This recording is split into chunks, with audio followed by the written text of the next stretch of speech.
Yo, what's up, guys? It's your boy back again with more crazy Reddit stories, and trust me, today's lineup is wild. We're diving into 5 insane stories I found, and each one's got that perfect mix of chaos, drama, and no way that actually happened energy. First up, she silently cried during our wedding proposal, then canceled. Yeah, that's some relationship drama straight out of a movie. Then we've got I fell in love with my best friend, and he hid a dangerous secret, which sounds like a friendship nightmare, and I witnessed a crime and had to decide between justice and safety. Like, bro, what even is that? But the one we're kicking things off with is my neighbor tried to destroy my life, so I made sure they regretted it. Sounds super motivational, total underdog vibes. And hey, if you want to skip around, timestamps are below and in the description so you can jump to any story you want. Alright, grab your snacks, get comfy, and let's roll with the story one.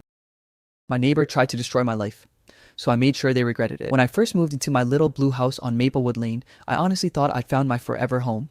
The kind of quiet suburban street where people waved good morning, kids played hopscotch on the sidewalk, and the biggest drama was who forgot to bring cookies to the HOA bake sale. I had spent the last few years in a cramped Portland apartment, constantly surrounded by noise, traffic, and rent hikes that made me question every life choice. I'm 29, a freelance graphic designer, single, introverted but not antisocial, and after saving for years, I'd finally managed to buy something that was mine. The place wasn't big, but it was perfect.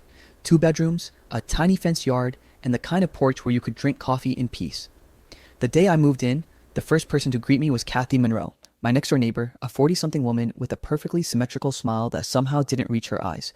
She was dressed like a Pinterest board, pastel blouse, pearls, khaki shorts, and introduced herself as the neighborhood coordinator, which I later learned meant I'm self-appointed gossip queen. She brought me cookies, store-bought, but she swore they were homemade, and chatted nonstop about how tight-knit the community was. I thanked her, smiled, and thought she was just being friendly. But looking back, I should have known. People who lead with perfect smiles often hide sharp edges behind them.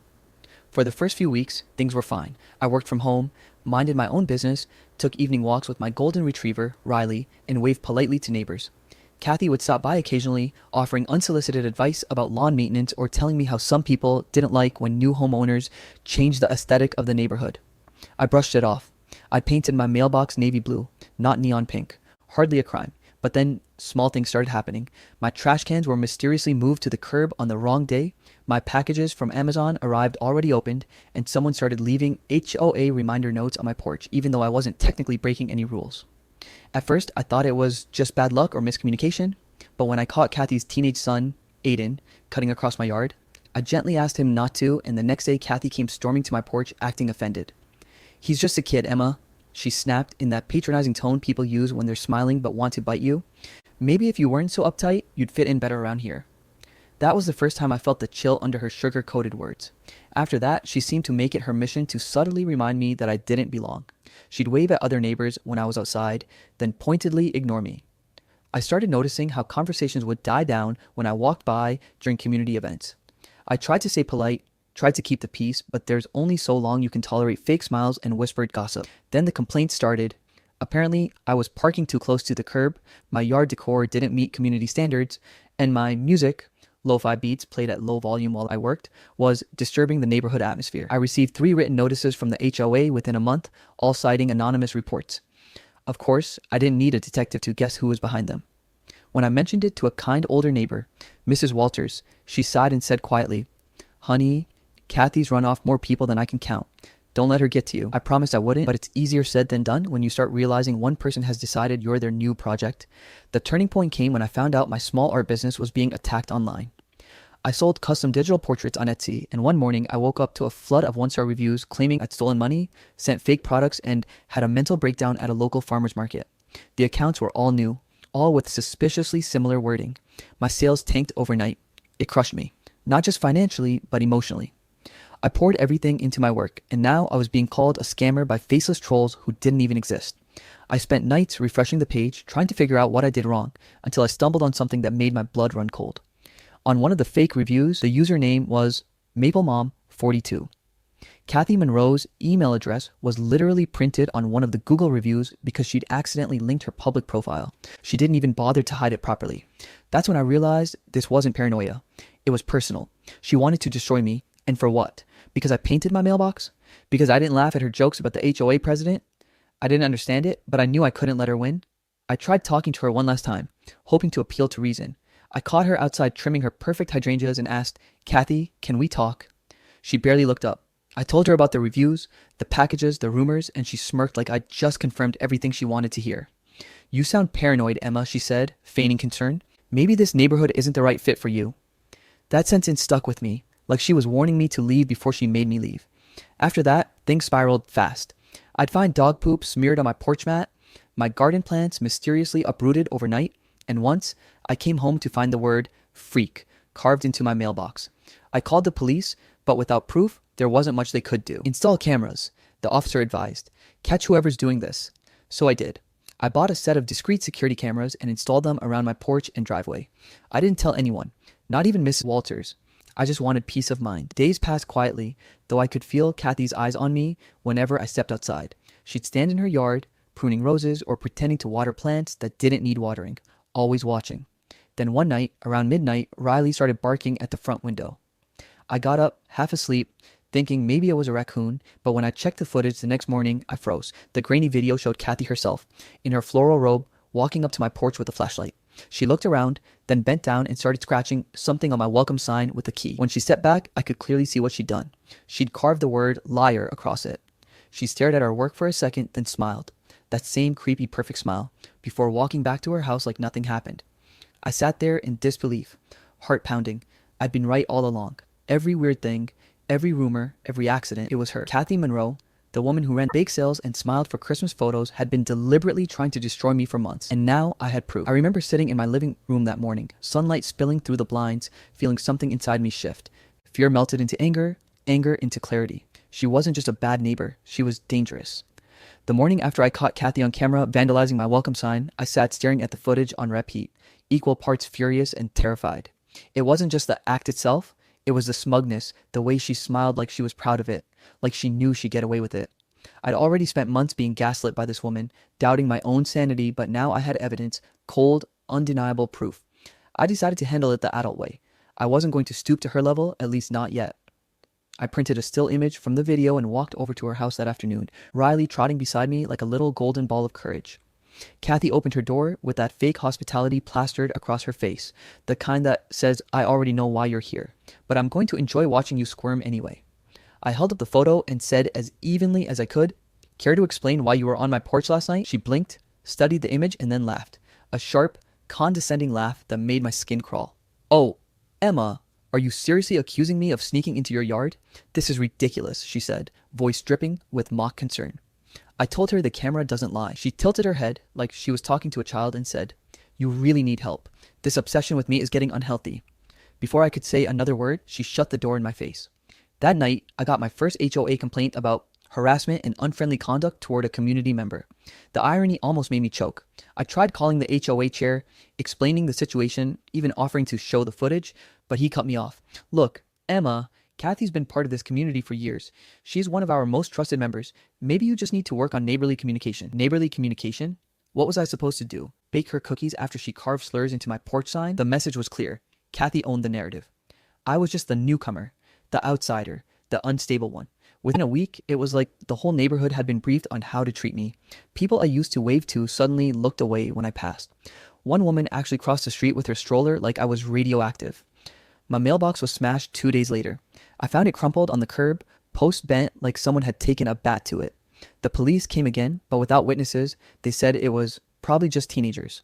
Sure, teenagers who happened to hate me as much as Kathy did. The next morning, my trash bins were overturned, garbage strewn across my driveway.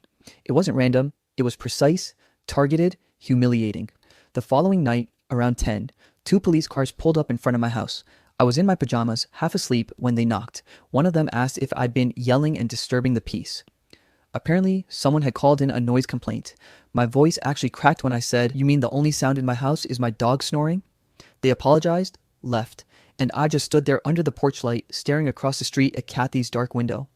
But I knew she was there, watching. She always was. That was the night something inside me cracked a little. I stopped going on walks with Riley. I started pulling the curtain shut during the day. My anxiety was through the roof. I'd never felt so trapped, like I was living inside someone else's twisted social experiment. Kathy didn't just want me gone, she wanted me broken. Then came the Facebook group posts, Maplewood Neighbors, a place for announcements, yard sales, and apparently character assassinations. Someone, guess who, posted a long rant about mentally unstable residents making false accusations and harassing families. It didn't name me, but it didn't have to. The comments were full of supportive messages from other neighbors. So sorry you're dealing with that, Kathy.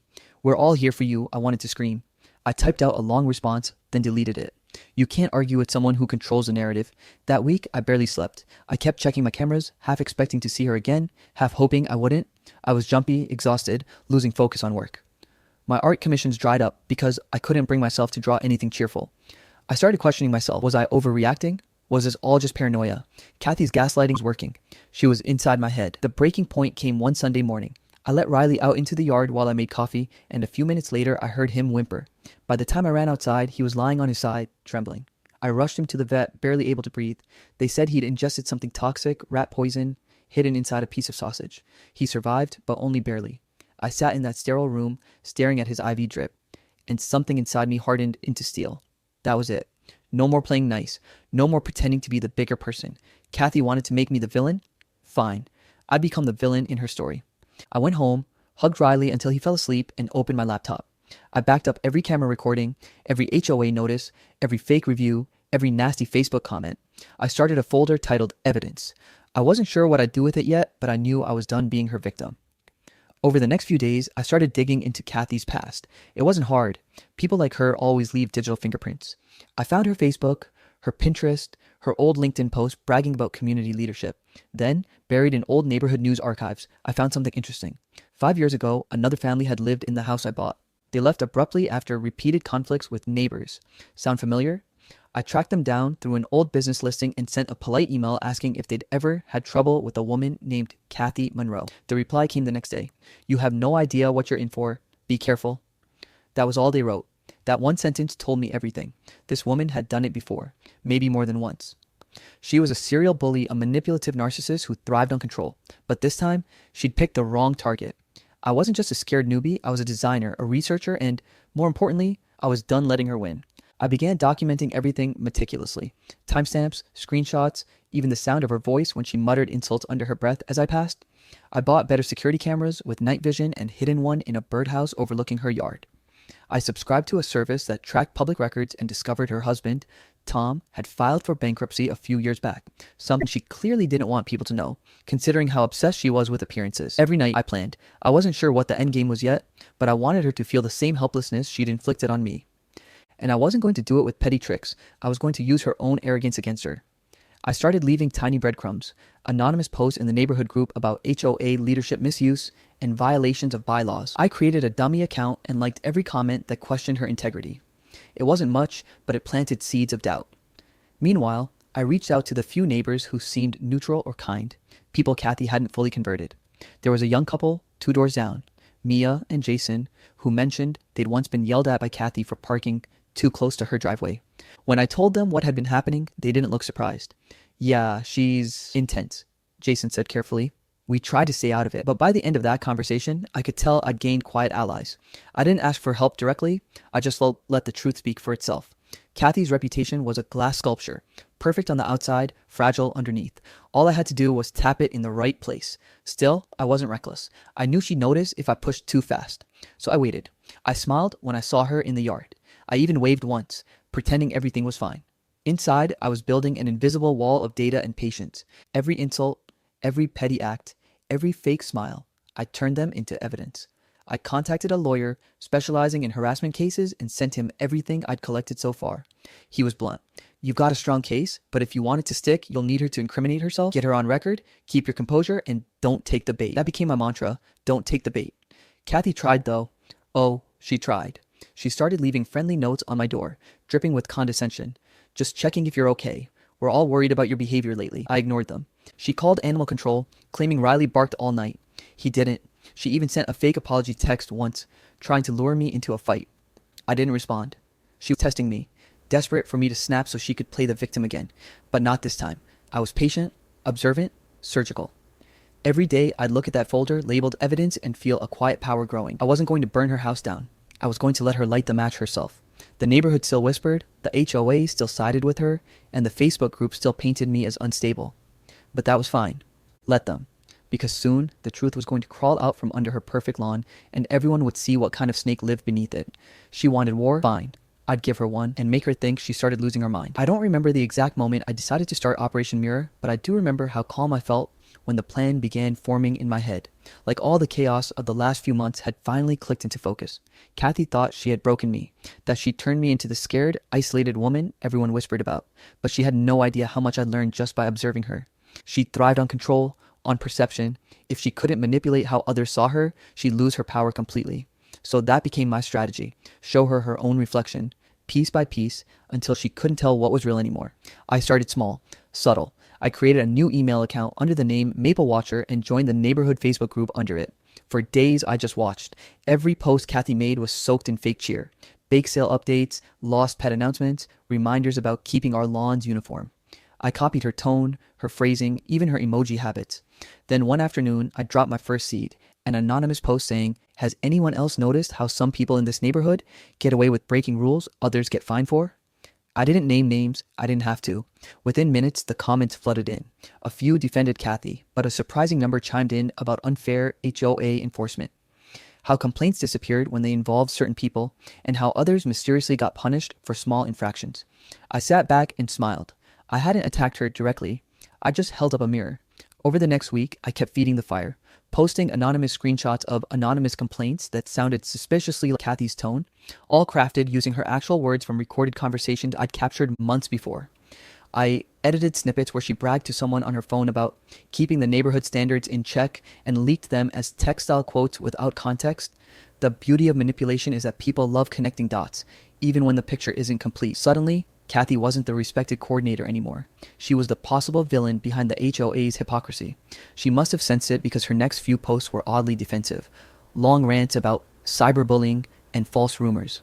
The same people who used to cheer her on now responded with cautious politeness or total silence. It was like watching a queen realize her court had stopped bowing. But that was just phase one. Next, I went after her actual record. While digging through public databases, I'd found something interesting. Kathy had recently listed her basement as a guest suite on a short-term rental site, even though the HOA strictly forbade it. I screenshotted the listing, stripped the metadata, and sent it to the HOA anonymously with the message, "Concerned about safety and code violations. Heard this host doesn't disclose occupancy." A week later, Kathy received a $2,000 fine and a warning about unauthorized rentals. She threw a tantrum in the Facebook group, claiming it was a mistake, that she never listed her home. But of course, the listing was still live for a few hours before she deleted it. The neighbors laughed it off at first, but the seed was planted. Maybe Kathy wasn't the law-abiding community leader she pretended to be. Around that same time, strange things started happening to her instead of me. Though I'll admit not all of them were my doing. One morning, I woke up to see her prized hydrangeas flattened and spray painted with a crude smiley face. I didn't touch them, I didn't have to. Later, I overheard two teenagers from down the block giggling about karma catching up to that crazy garden lady. Apparently, she'd once yelled at them for riding bikes too close to her driveway. Neighborhood resentment was finally blooming like weeds, and I didn't even have to water it. A few days later, the HOA hit her again, this time for burning trash in her backyard, a violation she'd been doing for years but never got called out for until I sent in timestamp photos from my security footage. I submitted it, anonymously of course, under a different email this time. By the end of that month, Kathy had racked up over $3,000 in fines. The irony was delicious. She'd spent years weaponizing the HOA against others, and now the very system she built was turning on her. And still, I stayed quiet, smiling politely when I saw her, pretending to know nothing. I'd wave as I watered my plants while she stood fuming in her yard, barking orders at her husband, her perfect composure beginning to crack. I noticed she'd started losing sleep. Lights in her house stayed on late. Her once immaculate garden started wilting, and she stopped posting cheerful updates online. Instead, her tone grew frantic, accusatory.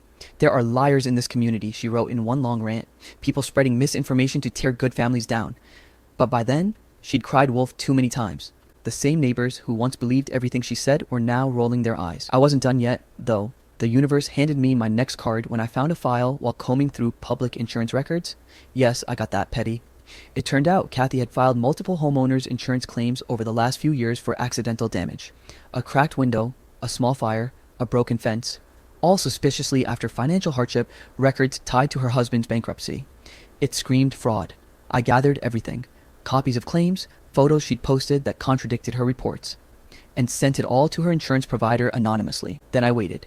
2 weeks later, a white SUV with a private investigation logo parked in front of her house.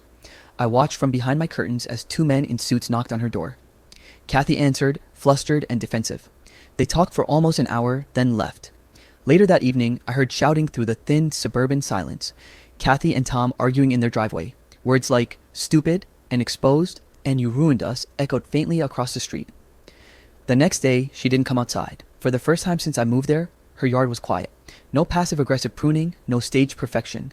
Just silence. It was strange. I'd imagined this moment so many times, but instead of glee, I felt a weird, calm satisfaction, like I'd finally balanced some invisible scale. Still, I wasn't finished. My lawyer advised me to stay out of direct confrontation, but I didn't need to lift a finger anymore. Kathy was unraveling all on her own. The Facebook group became her personal meltdown stage. She posted screenshots of vague harassment emails claiming people were out to ruin her family. When no one responded, she started tagging random neighbors, accusing them of betrayal. One night, she even posted a blurry photo of me walking Riley, captioned, "Ask her what she's hiding." I didn't reply. I didn't have to. By morning, her post was flooded with comments calling her paranoid and unhinged. The HOA moderator took it down, citing personal attacks. The next day, I saw her sitting alone on her porch, eyes sunken, hands shaking slightly as she lit a cigarette. The Queen of Maplewood had become the ghost of her own reign. But karma wasn't done yet. A week later, an anonymous tip, guess who, was sent to the local news about possible HOA corruption and internal bias led by one member. They published a short article mentioning her name alongside the fines, complaints, and her now infamous Facebook meltdowns. It wasn't front page news, but it was enough to make her a neighborhood spectacle. The same people who once praised her now avoided eye contact. Parents whispered, teens snickered, and even her husband looked like he wanted to disappear. I'd see her pacing her yard, phone glued to her ear, ranting to anyone who'd listen. The paranoia was eating her alive, and she didn't even know where it started. The beauty of Operation Mirror was that it wasn't about revenge through destruction. It was about reflection. Every lie, every cruel act she'd inflicted on me was now circling back to her, like karma using my hands to pull the strings. She wanted to be the puppet master, but I'd learned her moves too well. There were moments, I admit, when guilt flickered in me. Watching someone crumble, even a monster like Kathy, hit something deep in your conscience. But then I'd remember Riley's poisoned body trembling in my arms, the nights I cried alone because of her whispers, and the doubt she planted in my own sanity. No, she deserved this. And the best part, no one could trace any of it back to me. I was still the quiet neighbor, the polite artist who waved hello. I even attended a community meeting that month just to watch her face when she walked in. Her once flawless appearance was replaced by dark circles and frantic eyes. The meeting was about new HOA elections, and for the first time, someone openly suggested replacing her as coordinator. She snapped, raising her voice, accusing everyone of betrayal, and stormed out mid-sentence. The silence she left behind was deafening and satisfying. As she left, I caught her eye for a brief second. I didn't smirk or gloat. I just looked at her, calm and steady. And for a flicker of a moment, I saw realization dawn on her face, that maybe, just maybe, I'd been the quiet storm behind her downfall. A week later, I got an HOA email announcing Kathy Monroe had voluntarily stepped down due to personal reasons. That same night, I saw her yard full of moving boxes. She'd lost, but I wasn't naive enough to celebrate yet. People like Kathy don't just accept defeat, they thrash until the very end. Over the next few days, she began walking around the block, knocking on doors, pleading with neighbors about how she was framed. Most ignored her. A few sympathized, but the damage was irreversible. Everyone had seen too much. Her downfall wasn't loud anymore. It was quiet, slow, inevitable, like watching a candle burn itself out. And I didn't even need to lift another finger. I'd already done what I came to do. I'd turned her world into a mirror, and she was horrified by what she saw staring back. She thought she could manipulate everyone forever. Turns out, she was her own worst enemy. I'll never forget the night everything came full circle, the night the queen finally fell. By then, the entire neighborhood had turned into a pressure cooker of whispered gossip and quiet judgment. Kathy was clinging to the last shreds of her image, showing up to HOA meetings in her pressed blouses and pearls, pretending she wasn't unraveling behind closed doors. But everyone could see it, and the desperate edge in her smile, the tremor in her voice when she spoke about community unity. For weeks, I've been preparing for that final moment. My revenge had never been about shouting or spectacle. It was about truth. Cold, undeniable truth. I'd spent months collecting everything: videos, emails, voice recordings, and screenshots. Every manipulation, every lie she'd told to pit neighbors against each other, every petty report she'd filed under fake names. And on the night of the HOA's annual election meeting, I decided it was time to bring the curtain down. The meeting was held in the Maplewood Community Hall, a bland beige room with fluorescent lights that hummed like they were tired of the drama. People sat in metal folding chairs, murmuring quietly. Kathy stood at the front, clutching a clipboard like it was a lifeline. Fake smile plastered on her face. "I know there have been rumors," she started, her voice just a bit too high, "but I want to reassure everyone that I've always acted in the neighborhood's best interest." A few people shifted uncomfortably. Some didn't even look at her. I was sitting near the back, calm as ever, a small USB drive in my jacket pocket. I'd labeled it Community Records. Simple, harmless, but inside was a time bomb. When she opened the floor for any new business, I stood up slowly, and for a moment, all eyes turned to me. Kathy's smile faltered. "Yes, Emma," she said, her tone tight. "I just think," I said softly, "that transparency is important for any community, especially when it comes to leadership." I walked forward, handed the USB drive to the HOA secretary, and said, "I believe this might help everyone understand what's really been happening." I didn't look at Kathy as I returned to my seat. I didn't have to. The secretary plugged the drive into the projector laptop. The first video played grainy footage of Kathy standing in her backyard, bragging to her neighbor about keeping the street in order, mocking another resident for the yard decorations, laughing about how she knew people in the HOA who made complaints disappear. Gasps rippled through the room. Another clip rolled an audio recording of her threatening to make life hell for the family with the barking dog. Then screenshots of her fake Facebook accounts used to post anonymous complaints. Her voice, her face, her words all there. Impossible to deny. Kathy froze, her hand trembling, eyes darting wildly between the screen and the crowd. This is taken out of context," she stammered, voice cracking, but no one was listening. Someone muttered, "I knew it," and another whispered, "Unbelievable." The more she tried to defend herself, the worse she sounded. By the time the video ended, the silence was deafening. Then the HOA president cleared his throat and said, "Given this evidence, I motion to suspend Kathy Monroe from all HOA activities pending investigation." No one objected, not a single hand raised in her defense. Kathy's face went pale, her lips twitching like she might cry or scream, I couldn't tell which. She looked at me across the room, eyes full of venom and disbelief, but I didn't flinch. I just sat there, calm and steady, letting her see what real composure looked like. When the meeting adjourned, she stormed out without a word. That was the last time I saw her as the Queen of Maplewood. The next week, the local paper ran a headline. HOA president, accused of harassment and misconduct. Suburban scandal rocks Maplewood. The story went viral in the community. People she used to command now crossed the street to avoid her. Her husband, Tom, stopped showing up at meetings altogether, and rumor had it he'd moved out after learning she'd been secretly siphoning HOA funds to pay for personal expenses. Then came the for sale sign on her perfect lawn, white, crisp, mocking, reduced price. It read a few weeks later. I passed by one morning and saw her packing boxes in her driveway, wearing sweats and no makeup, hair in a tangled bun. She looked small, like the wind could blow her away. She noticed me for a second, and I thought she might say something, but she just turned her back and walked inside. And that was that. The queen dethroned. The reign over. I didn't celebrate. I didn't throw a party or tell anyone what I'd done. I just quietly returned to my life. My small business, the one she tried to sabotage, began thriving again. Orders poured in, and I started feeling like myself for the first time in years. The neighbors who once avoided me now smiled, waved, and even stopped by to chat. "You're stronger than most would have been," one of them told me one morning as I tended to my garden. Maybe I was.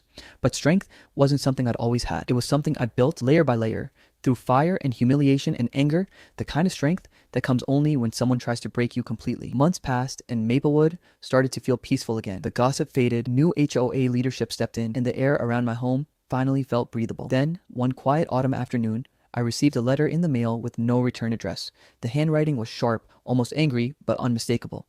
Kathy. My stomach tightened as I opened it. It wasn't typed, just scrawled pen on lined paper. "Emma," it began, "you think you've won.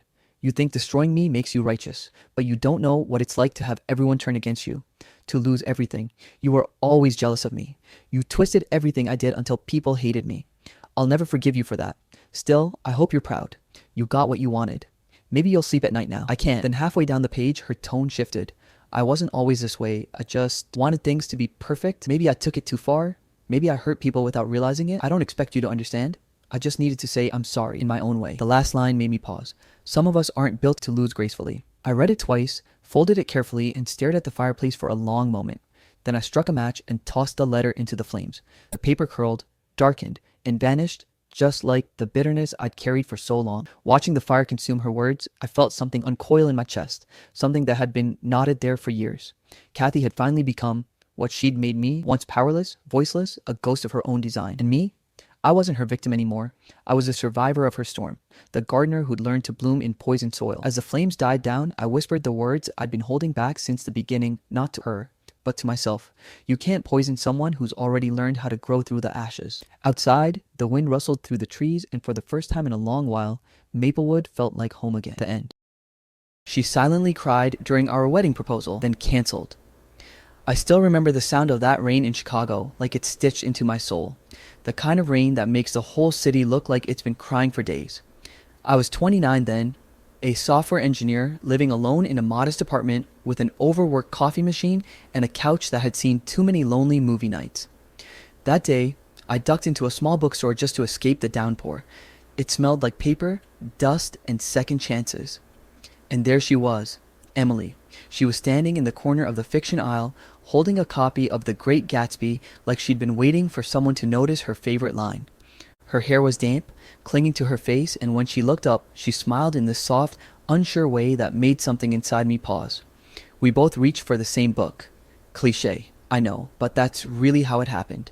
She said, "You can take it," but I insisted, "No, you were here first." Somehow, that turned into coffee. Then hours of talking like we'd been saving conversations for years. I didn't believe in fate until that moment, until I realized how easy it was to forget the rain outside when she was across the table, stirring sugar into her cappuccino and telling me how she hated small talk but loved big feelings. We exchanged numbers when the storm stopped, but she didn't text first. I did a week later after overthinking it to death. I still remember the first message I sent her. "So, did Gatsby ever get Daisy?" She replied instantly, "No, but maybe we'll do better." And somehow, that line became the beginning of everything. The first few months with Emily felt like walking through sunlight after years in a dim room. She was art teacher by profession, an artist by heart, and chaos wrapped in calmness. Her apartment was filled with unfinished paintings, half-burned candles, and this constant smell of lavender mixed with turpentine. She'd always say, "Don't mind the mess, it's just proof of life." We explored Chicago together like tourists in our own city. Street fairs, small coffee shops, late-night walks along the river, where she'd hum songs under her breath. I wasn't used to someone like her. She noticed everything. The way pigeons always gathered near a specific food cart, or how strangers smiled differently depending on their shoes. She'd make me stop just to photograph shadows or reflections in puddles. It was like she saw the world in layers while everyone else just skimmed the surface. I used to joke that she was teaching me how to see again. And she'd laugh, saying, "You just need new lenses, Jason." The more time I spent with her, the more I believed it. She made my world feel cinematic, even in its simplicity. We had our rituals: Saturday morning pancakes, Sunday night movie marathons, and a running joke that I couldn't cook to save my life. She'd tease me endlessly about burning toast, but she loved that I always tried anyway. On lazy evenings, we'd sit on my couch with our legs tangled, watching old movies and quoting lines like we were part of them. She'd lean against me, half asleep, and I'd think, if this isn't what home feels like, then nothing is. But even during those perfect moments, there were flashes, brief, almost invisible, when she'd go quiet. Her eyes would drift somewhere far away, her smile would falter just enough for me to notice. I'd ask, "You okay?" And she'd respond with that soft, "I'm fine," like she was protecting something fragile. The first few times I believed her. I thought maybe she was just tired or lost in thought. I didn't know those silences were chapters of a story she wasn't ready to tell. A year passed, and our lives started to blend seamlessly. I met her parents once, sweet people, though her mom seemed to study me like she was trying to figure out if I could handle her daughter's storms. I didn't understand what that meant then. Emily's dad joked about me being too serious, and Emily defended me, saying, "He's just thoughtful." We laughed about it later, but that night I noticed she stared at her reflection in the car window for a long time before we drove off. I asked what she was thinking, and she said, "I'm just lucky. Sometimes I forget what that feels like." It sounded sweet, but something about the way she said it didn't sit right, like she wasn't convincing herself. Still, I brushed it off, because love does that. It makes you blind to shadows when the light feels warm enough. We went on road trips that felt like stolen summers. Michigan, Wisconsin, even a spontaneous drive to New York just to see what the sunrise looks like somewhere new, as she put it. She'd sing along to old indie songs, her feet on the dashboard, hair whipping through the open window, and I'd think, this is it. But then there'd be moments, brief silences after laughter, when she'd stare out the window, tears gathering without warning. I'd ask, "What's wrong?" And she'd smile too quickly. Nothing, Jason. Just the song reminded me of something. I stopped asking after a while. I told myself everyone has ghosts and maybe hers just visit quietly. Still, I couldn't shake the feeling that I was missing something, like she was half here, half somewhere else I couldn't reach. Our third year together felt more stable on the surface. We had routines, comfort, plans. We started looking at apartments together, talking about maybe adopting a dog. She loved huskies. I wanted a golden retriever. We joked about naming them after movie characters. She picked Leo. I said Han. Life was simple, easy, but sometimes simplicity can hide things too well. I started noticing little inconsistencies. She'd avoid certain topics like old friends or specific dates. Once, when I asked her about her college ex, she froze for a second too long before changing the subject. I didn't push it. I trusted her, and part of me didn't want to disturb the balance we had. I thought love was about acceptance, not questions. There was one night that still replays in my head like a film loop. We were sitting on the rooftop of her apartment building, watching the city lights shimmer like stars had fallen to the ground. It was quiet, except for distant sirens and her breathing next to me. She leaned her head on my shoulder and whispered, "Do you ever think some people are just meant to lose things?" I laughed softly and said, "No, I think people just meet the right things at the wrong time." She didn't answer. When I looked down at her, she was staring into the dark, eyes glassy, and for a second, I thought she was crying. But she blinked, smiled, and said, "You always make things sound fixable." I wanted to tell her that's because I believed they were. I wanted to tell her that I'd never let her lose anything again. But I didn't. I just kissed her forehead and said, "As long as we're together, nothing's broken." I really believe that. The first time I realized something was off was small. So small, I almost ignored it. We were at brunch with friends and someone joked about proposals. Everyone laughed and Emily froze. Her fork hovered mid-air, eyes darting to me. I smiled playfully, but she looked pale, like the word itself had pulled her underwater. Later that night, she said she was tired and went to bed early. I stayed up scrolling through photos of us. Her laughing at a street fair, her painting barefoot in the living room, her hugging me from behind while we cooked. I remember thinking, how could someone so full of life look so empty sometimes? I wanted to ask, but love makes you protective. Sometimes too protective. You start guarding their pain instead of confronting it. Over time, her silences grew heavier. They weren't arguments, just absences. Moments she'd disappear emotionally while sitting right beside me. Once, I found her sketchbook open on the table. Inside was a charcoal drawing of a woman standing alone in the rain. No face, just tears blending into the background. Underneath, she'd written, "Not everything that looks alive is living." It scared me a little. I asked her about it and she just smiled sadly, saying, "It's just art, Jason. Don't read into it." But how could I not? Despite the undercurrent of unease, I convinced myself it was normal. Every relationship has its quiet spaces, right? I told myself love means patience. So I doubled down. I started planning things to make her happy. Little surprises, weekend getaways, her favorite takeout when she seemed down. She'd always say thank you, kiss my cheek, but I noticed the gratitude was mechanical, not emotional. Like she was thanking me for trying to fix something she knew couldn't be fixed. But I didn't see that then. I was too busy believing that love, if strong enough, could heal anything. Then came the night before I decided to propose. It was late and she was asleep beside me, the soft rhythm of her breathing filling the dark. I couldn't sleep. My mind kept replaying every moment we'd shared. The bookstore, the road trips, her laugh echoing in car rides, her head on my shoulder during thunderstorms. I thought about how much she'd changed me, how much peace she'd brought into my life, even with the occasional shadows. I looked at her, hair messy, arm draped across my chest, and I thought, this is it. This is the person I want to wake up to forever. I knew she had her ghosts, but didn't everyone? I figured love wasn't about perfect timing or flawless hearts. It was about choosing someone despite the cracks. I got out of bed quietly, went to the drawer where I'd hidden the ring and held it in my hand. Simple, elegant, nothing flashy, just like her. I remember feeling this strange stillness in the air, like the universe had paused to listen. And for a moment, everything felt aligned, the kind of peace that feels like the calm before rain. I whispered softly to the empty room, "Tomorrow's the start of forever." But somewhere deep inside, something trembled. I couldn't name it then, but now, looking back, I realized that was the calmest storm I never saw coming. If I could freeze one night in my life and play it back frame by frame, it would be the night I asked Emily to marry me. The night that was supposed to be the happiest of our lives but ended up becoming the most haunting memory I carry. I'd spent weeks planning it, obsessing over every detail because I wanted it to be perfect, something that matched the quiet beauty she carried everywhere she went. I chose the rooftop where we'd had our first kiss, the same one where she once looked at the city and whispered that she finally felt like she belonged somewhere. I thought that meant she belonged with me. I remember the night before the proposal, pacing my apartment with the ring in my hand, practicing what I'd say out loud like some nervous teenager.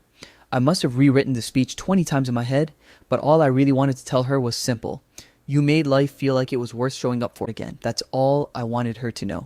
The next evening, the city had that soft orange glow that Chicago gets when the sun dips between the buildings and everything feels suspended. I texted her to meet me at the rooftop around 7, told her I wanted to relive our first kiss, and she replied with a heart emoji, not knowing that a small crowd of our closest friends and family were already there, helping me set everything up. The rooftop looked like something out of a movie. I'd strung fairy lights around the railing, candles flickered in glass jars, and I'd scattered rose petals across the floor, even though she always teased me for being cliché. Her favorite song, Bloom, by the Paper Kites, played softly from a small speaker, and every note felt like a promise.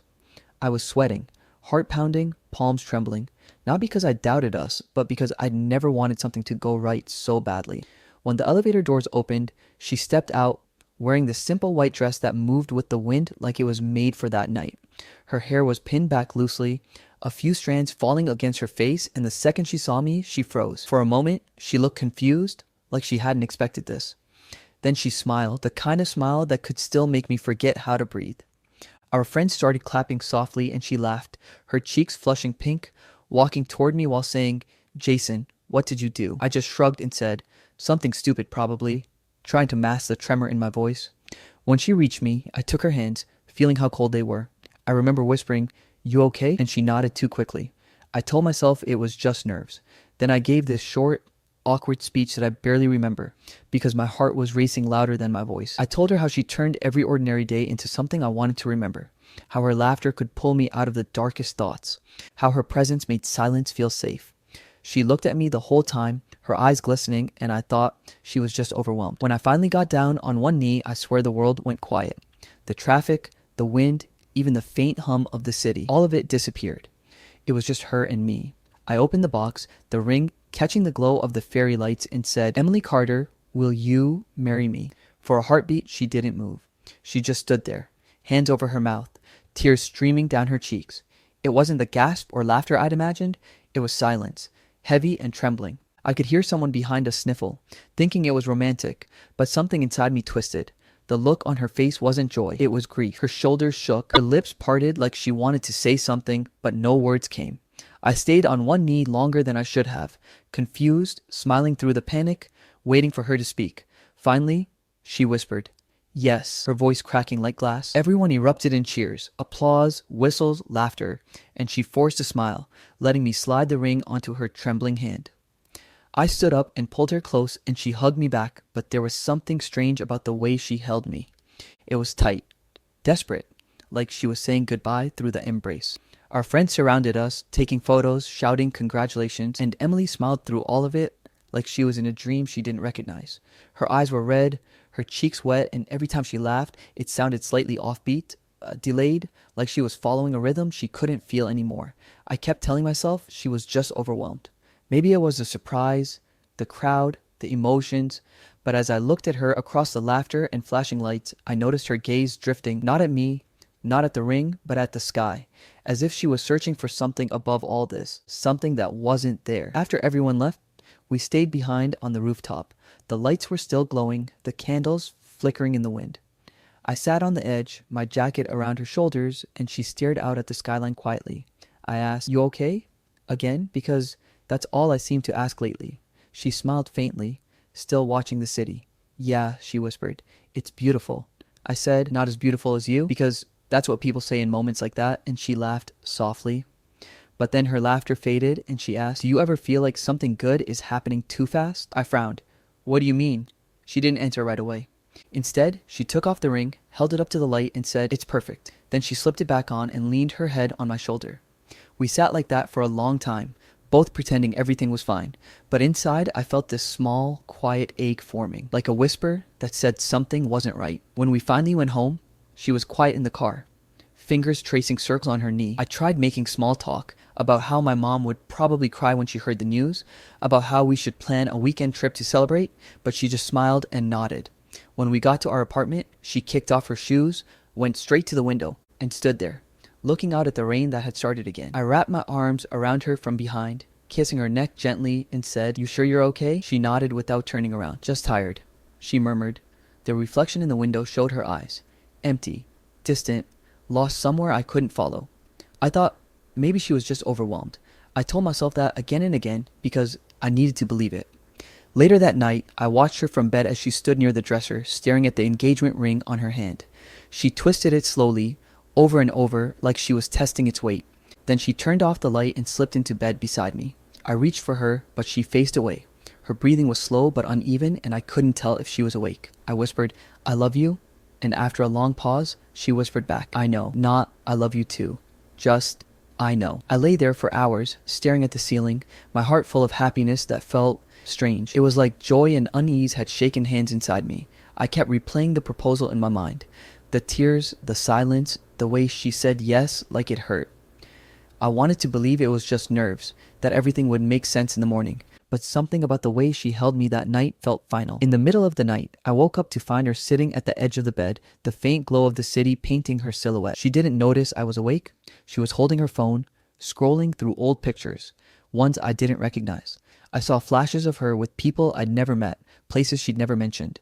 Then she locked the phone, placed it face down, and just sat there, staring out the window again. I almost said something, but I didn't. Instead, I closed my eyes and pretended to sleep because sometimes pretending is easier than facing whatever truth is hiding behind silence. The next morning, she acted like everything was normal. She made coffee, hummed softly, kissed me on the cheek before leaving for work. But there was a hollowness in her eyes, something that didn't match her words. When I hugged her goodbye, she held on longer than usual. I remember thinking, she's happy, convincing myself that love could rewrite whatever sadness she was carrying. I didn't know that the night before wasn't a beginning. It was an ending wrapped in a promise neither of us could keep. Because that night, when I asked her to be mine forever, she said yes, through tears not of joy, but of goodbye. That was the last night she slept beside me. I remember thinking that silence had never sounded so loud before. It was the morning after the proposal, and Emily hadn't said a single word about it. No giddy smiles, no dreamy glances at the ring, not even a, "we should tell your mom." Just silence. I woke up alone, her side of the bed cold. Sheets perfectly folded as if she hadn't been there all night. The sunlight crept through the blinds, painting her absence across the room in a way that made my stomach twist. I found her sitting in the kitchen, a cup of coffee untouched in front of her, staring out the window at absolutely nothing. "Morning," I said softly. She blinked, took a slow sip, and whispered, "Morning." That was it. No kiss, no smile, just a voice so distant it didn't feel like it belonged to her anymore. I tried to tell myself she was overwhelmed. Maybe the proposal had hit her harder than I thought. I'd planned the whole thing down to the tiniest detail.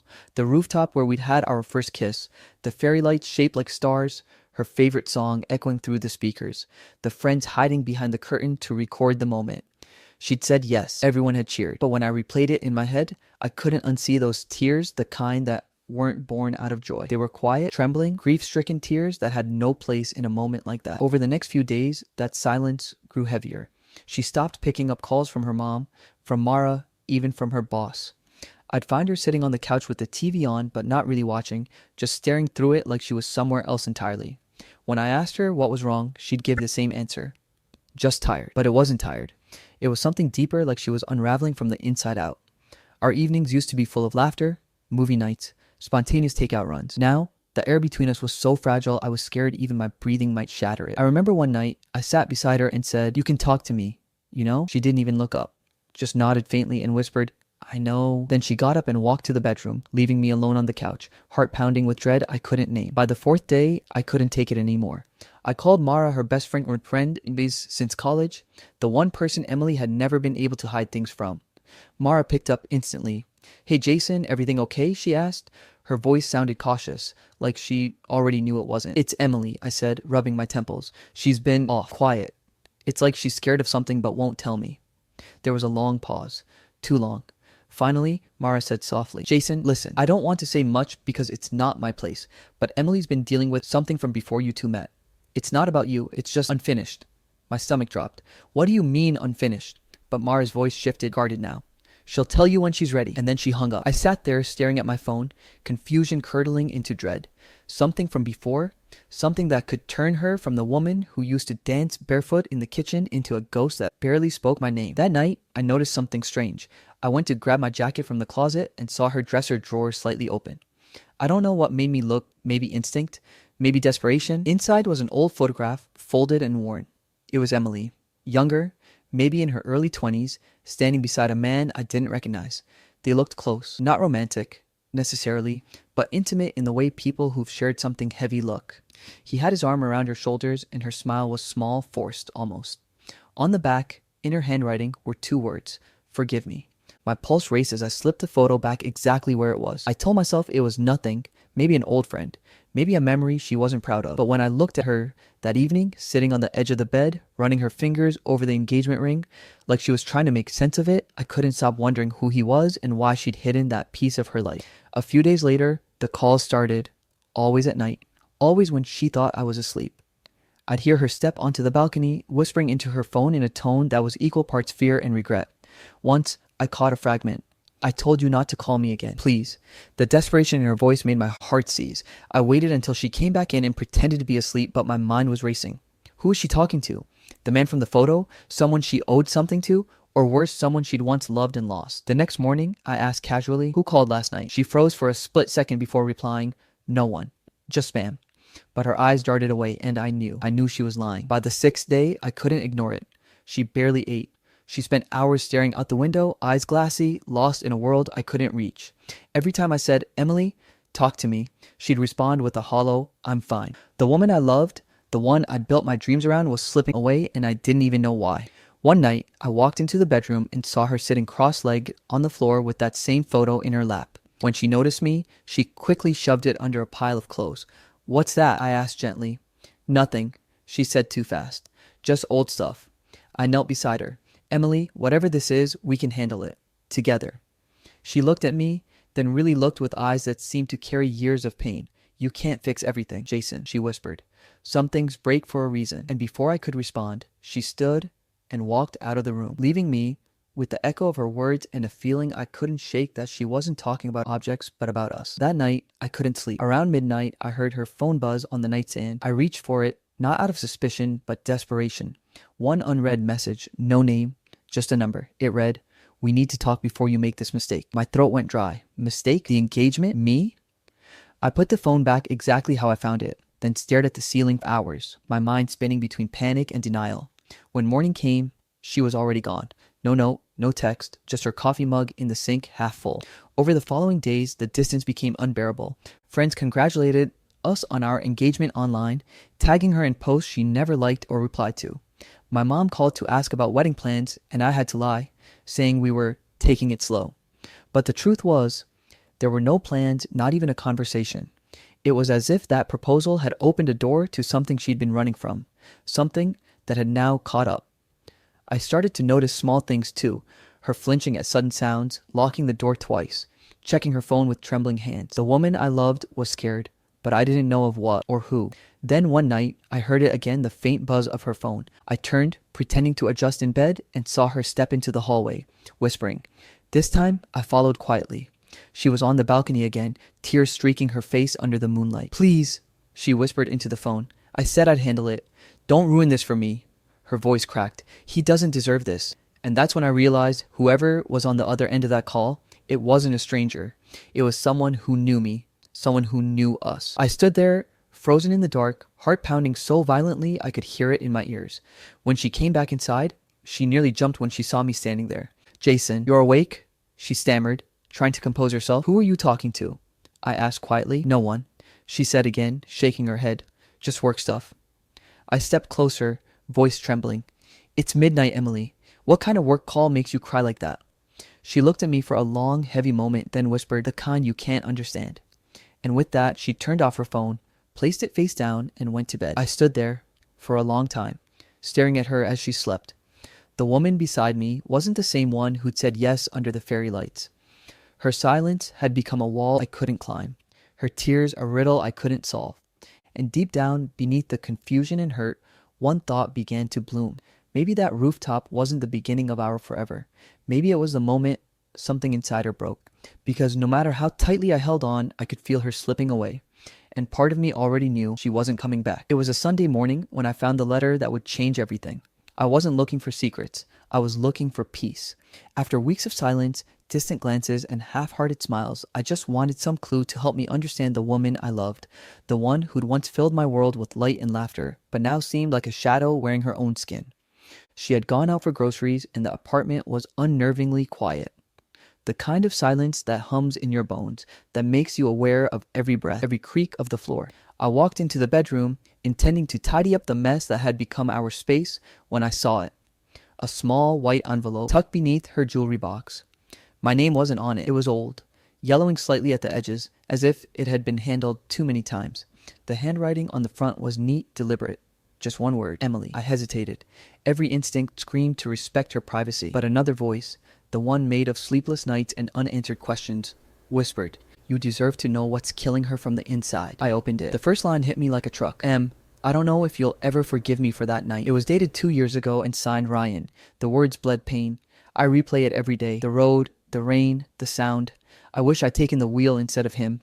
I wish I'd been the one to go, but I need you to know it wasn't your fault. You couldn't have known. Please stop blaming yourself. We both lost him that night. My hands went cold. The letter went on, speaking of grief and guilt, of trying to move on but being haunted by the memory of him. He loved you, Em, more than anything, and I know he wouldn't want you to spend your life carrying his death like a chain. The final line burned itself into my brain. Wherever he is, I hope he knows we both still love him. I stood there frozen, the words echoing inside my chest like a scream trapped behind glass. We both lost him that night. Who was him? And why did her ex-brother, if that's what Ryan was, still write to her 2 years later? My vision blurred, and before I knew it, I was sitting on the edge of our bed, letter trembling in my hands, the weight of it crushing me. When Emily came home, I didn't say anything at first. She walked in with a small grocery bag, her hair tied in a messy bun, eyes tired but calm. "Hey," she said softly, placing the bag on the counter. "You okay?" I couldn't even speak.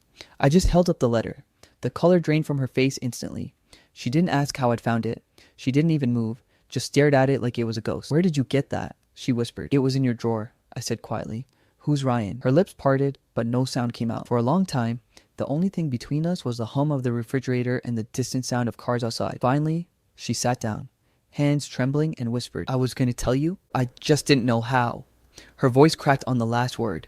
I knelt beside her, my chest tightening. "Tell me what, Em? What's going on?" She took a long, shaky breath, tears already forming before the words even came. "Ryan, he's my ex's brother." She swallowed hard. "My fiancé's brother." It felt like the ground tilted beneath me. "Your fiancé?" The word barely made it out. She nodded, covering her mouth as tears spilled over. "His name was Adam. We were engaged. 2 years ago, he died in a car accident." I felt the air leave my lungs. The letter in my hand suddenly weighed 100 pounds. "I'm so sorry," I whispered, but she shook her head violently. Don't say that. It wasn't just an accident." Her voice was trembling, raw. "We'd had a fight that night. A stupid one, about the wedding, about money, I don't even remember. He stormed out, said he needed air, and I told him not to come back until he could calm down. I called him an idiot."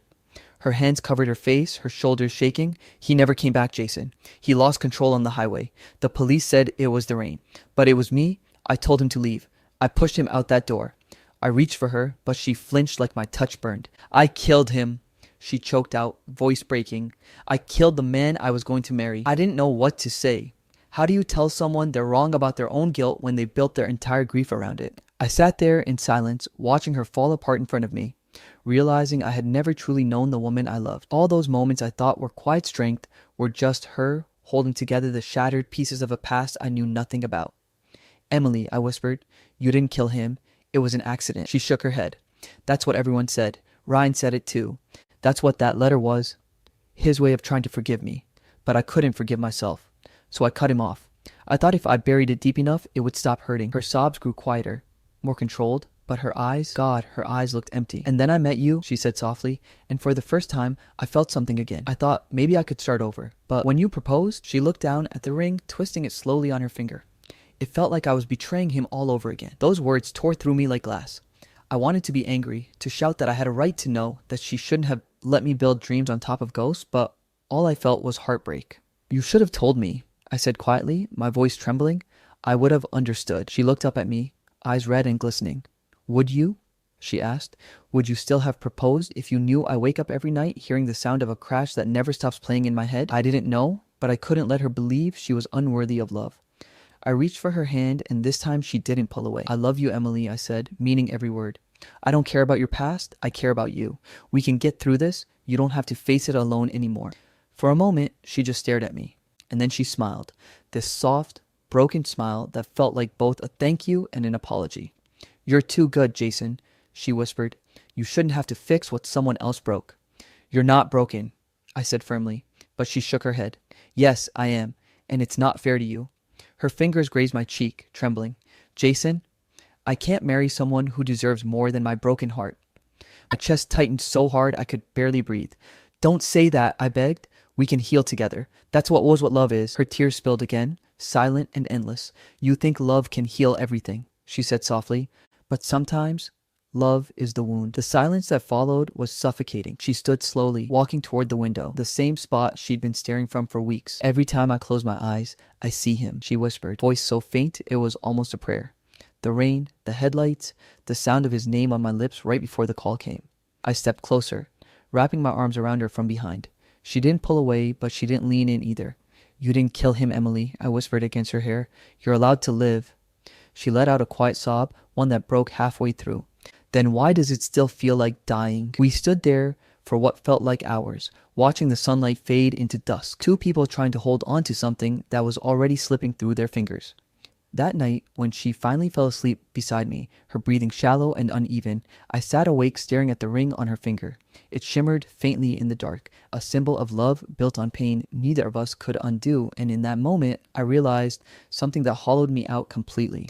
Love doesn't always save people. Sometimes it just teaches you how deeply you can hurt for someone you'll never truly have. It's strange how quiet the world can feel when the person who filled it disappears. A week before our wedding, the woman I loved, my fiancée, my reason for believing in second chances, was gone. No warning, no fight, no grand goodbye. Just a text. "I'm sorry. Please don't look for me." That was it. No punctuation, no explanation. I read it over and over, thinking maybe there was some hidden meaning I was missing, some invisible code that said she'd be back, that this was temporary. But deep down, I knew it wasn't. The apartment felt like a museum that night. Every photo, every cup, every smell was her. Her sweater still hung on the chair, her favorite mug still had a faint ring of coffee at the bottom, and her notebook lay open on the couch with a single unfinished sentence. Sometimes, healing means leaving what feels safe. I sat there staring at that line for what felt like hours, the room spinning around me, my phone heavy in my hand. I texted her back anyway, dozens of times, stupid things like, "Are you okay? Please just talk to me. I love you." The messages went through, but she never replied. The next few days were a blur. The florist called to confirm our colors. The photographer emailed to ask for the schedule. My best man texted about tux fittings. I told everyone the same thing. Something came up, we're rescheduling. But even as I said it, I knew I was lying. There was no rescheduling a disappearance. There was no wedding anymore. Just the echo of what could have been. I barely ate, barely slept. The walls of our place seemed to close in. Every creak sounded like her footsteps. Every door opening down the hall made me sit up, hoping she'd walk through hours. I checked her social media every hour. Nothing. No posts, no stories, no signs of life. I called her best friend, Mara, every day until she finally answered, her voice hesitant and soft. "Jason, I wasn't supposed to tell you this," she said. My stomach dropped. "Tell me what?" There was a pause, and then, "She's safe. That's all I can say." I pressed her for more, my voice breaking. "Please, Mara, I'm losing my mind." She sighed, and I could hear the conflict in her tone. She checked herself into a trauma recovery retreat upstate. No phones, no contact with the outside world. She left her phone with me. For a second, I didn't breathe. "So, she's alive?" "Yes," Mara said quietly. "But she needs space, Jason. She's doing this for herself." I wanted to be angry. I wanted to scream that she should have told me. That love was supposed to mean facing pain together. But when I looked around at the half-packed boxes, the unused wedding decorations, and the fading bouquet she'd left on the table, I realized maybe she couldn't heal in a place that reminded her of everything she was running from. Maybe that included me. For days, I drifted through time without direction. I'd wake up thinking about texting her before remembering she couldn't see it. I'd walk into our bedroom and stop halfway through because her perfume still lingered faintly in the air. I'd scroll through our old photos until my chest hurt, memorizing every smile, every look. Grief is cruel. It doesn't kill you all at once. It does it in slow, steady pieces until you barely recognize the person left behind. But somewhere in that fog, something shifted. One night, after staring blankly at the ceiling for hours, I realized I was tired of feeling like a ghost in my own life. Emily's absence hurt, yes, but so did everything that came before it. The silence, the weight of her sadness, the helplessness of watching her drown in guilt I couldn't pull her from. Maybe love wasn't about saving someone. Maybe it was about letting them find the strength to save themselves. So I did the only thing that made sense. I found a therapist. The first session, I barely spoke. The therapist, Dr. Avery, was patient, the kind of person who didn't flinch at raw emotion. I told her everything: how we met, the bookstore, the laughter, the proposal, the letter, the text, how I felt like I'd failed her. Dr. Avery listened quietly, then said something that stuck with me. Sometimes we confuse love with rescue, but love isn't about taking away someone's pain. It's about standing beside them when they're ready to face it. That hit hard because I realized I'd been so focused on fixing Emily that I'd forgotten to take care of myself. I'd built my life around someone else's healing, believing if I loved hard enough, I could undo her past. But love isn't magic. It's messy, human, fragile, and sometimes it breaks under the weight of things it can't carry. I started journaling after that. At first, it was just random thoughts, frustration, sadness, confusion, but soon it turned into something more. Late at night, when the apartment was quiet and my mind started spiraling, I'd open my laptop and type everything I couldn't say out loud. Memories poured out. The first time Emily laughed at one of my terrible jokes, the way her eyes softened when she looked at me like I was her safe place. The night she cried after the proposal and I didn't know why. Writing didn't fix anything, but it made the pain make sense. A few weeks later, I stumbled across Reddit. I don't even remember what I was looking for. Maybe distraction, maybe connection. I ended up on a thread where people were sharing stories of heartbreak and healing. Ordinary people writing about the kind of pain that doesn't make headlines, but still destroys you quietly. I read for hours, each post like a mirror reflecting back parts of myself. Finally, I made an account.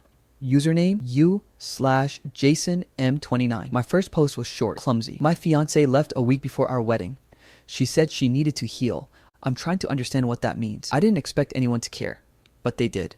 Strangers from around the world commented, shared their own experiences, their encouragement, their understanding. It felt human, real. For the first time in months, I didn't feel alone. Slowly, I started writing more. Longer posts, deeper thoughts. I wrote about love, loss, forgiveness, the strange beauty of heartbreak. People started following my story, messaging me, thanking me for being honest. Some said my words helped them through their own pain. And that did something to me. It gave the suffering purpose. I wasn't just bleeding into the void anymore.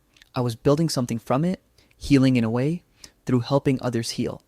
Therapy helped me see the patterns, but writing helped me breathe again. It was like every sentence I typed was a small piece of letting go. Months passed. I stopped checking my phone every 5 minutes. I started going outside again, meeting friends for coffee, even laughing once in a while. The wedding day came and went quietly. I didn't mark it on the calendar, but I knew when it was.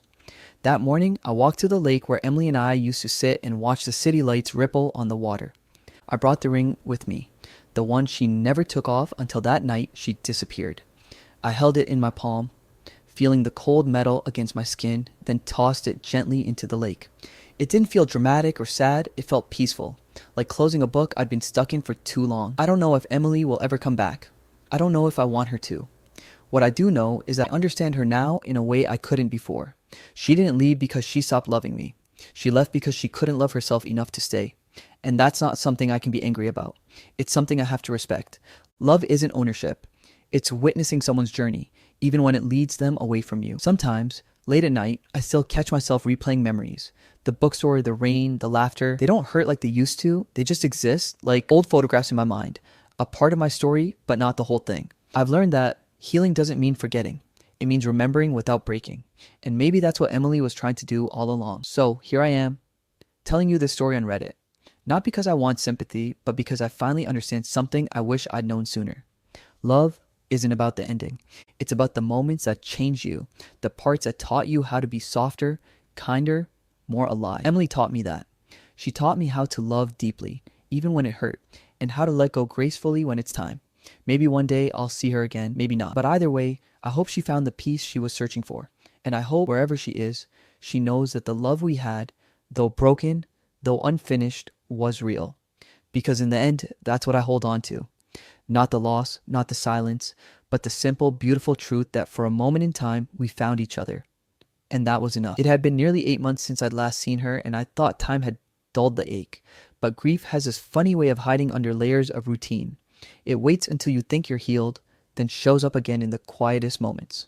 I was at my friend Lucas's wedding that evening, trying my best to blend in with the laughter and champagne and all the talk about new beginnings. The air smelled like jasmine and rain. The fairy light swayed in the soft breeze, casting little golden halos on the faces of people in love. It was one of those nights that felt too beautiful for someone still carrying ghosts. I remember sipping my drink, forcing small talk, when I heard a soft, familiar laugh from behind me, the kind that used to make me look up from across rooms without thinking. I froze. My heart forgot its rhythm for a beat, then another. I turned around, and there she was, Emily. But not the Emily who left me shattered on the floor of my apartment with a text that ended everything. This Emily looked alive. She had color in her cheeks again, her hair felt loose and glowing under the lights, and her eyes, the same eyes that once looked at me through tears, now had peace in them. For a moment, I thought my mind was playing tricks. Maybe I'd imagined her the way I wanted her to be, whole, free, unburdened. But then she smiled and the noise around me blurred.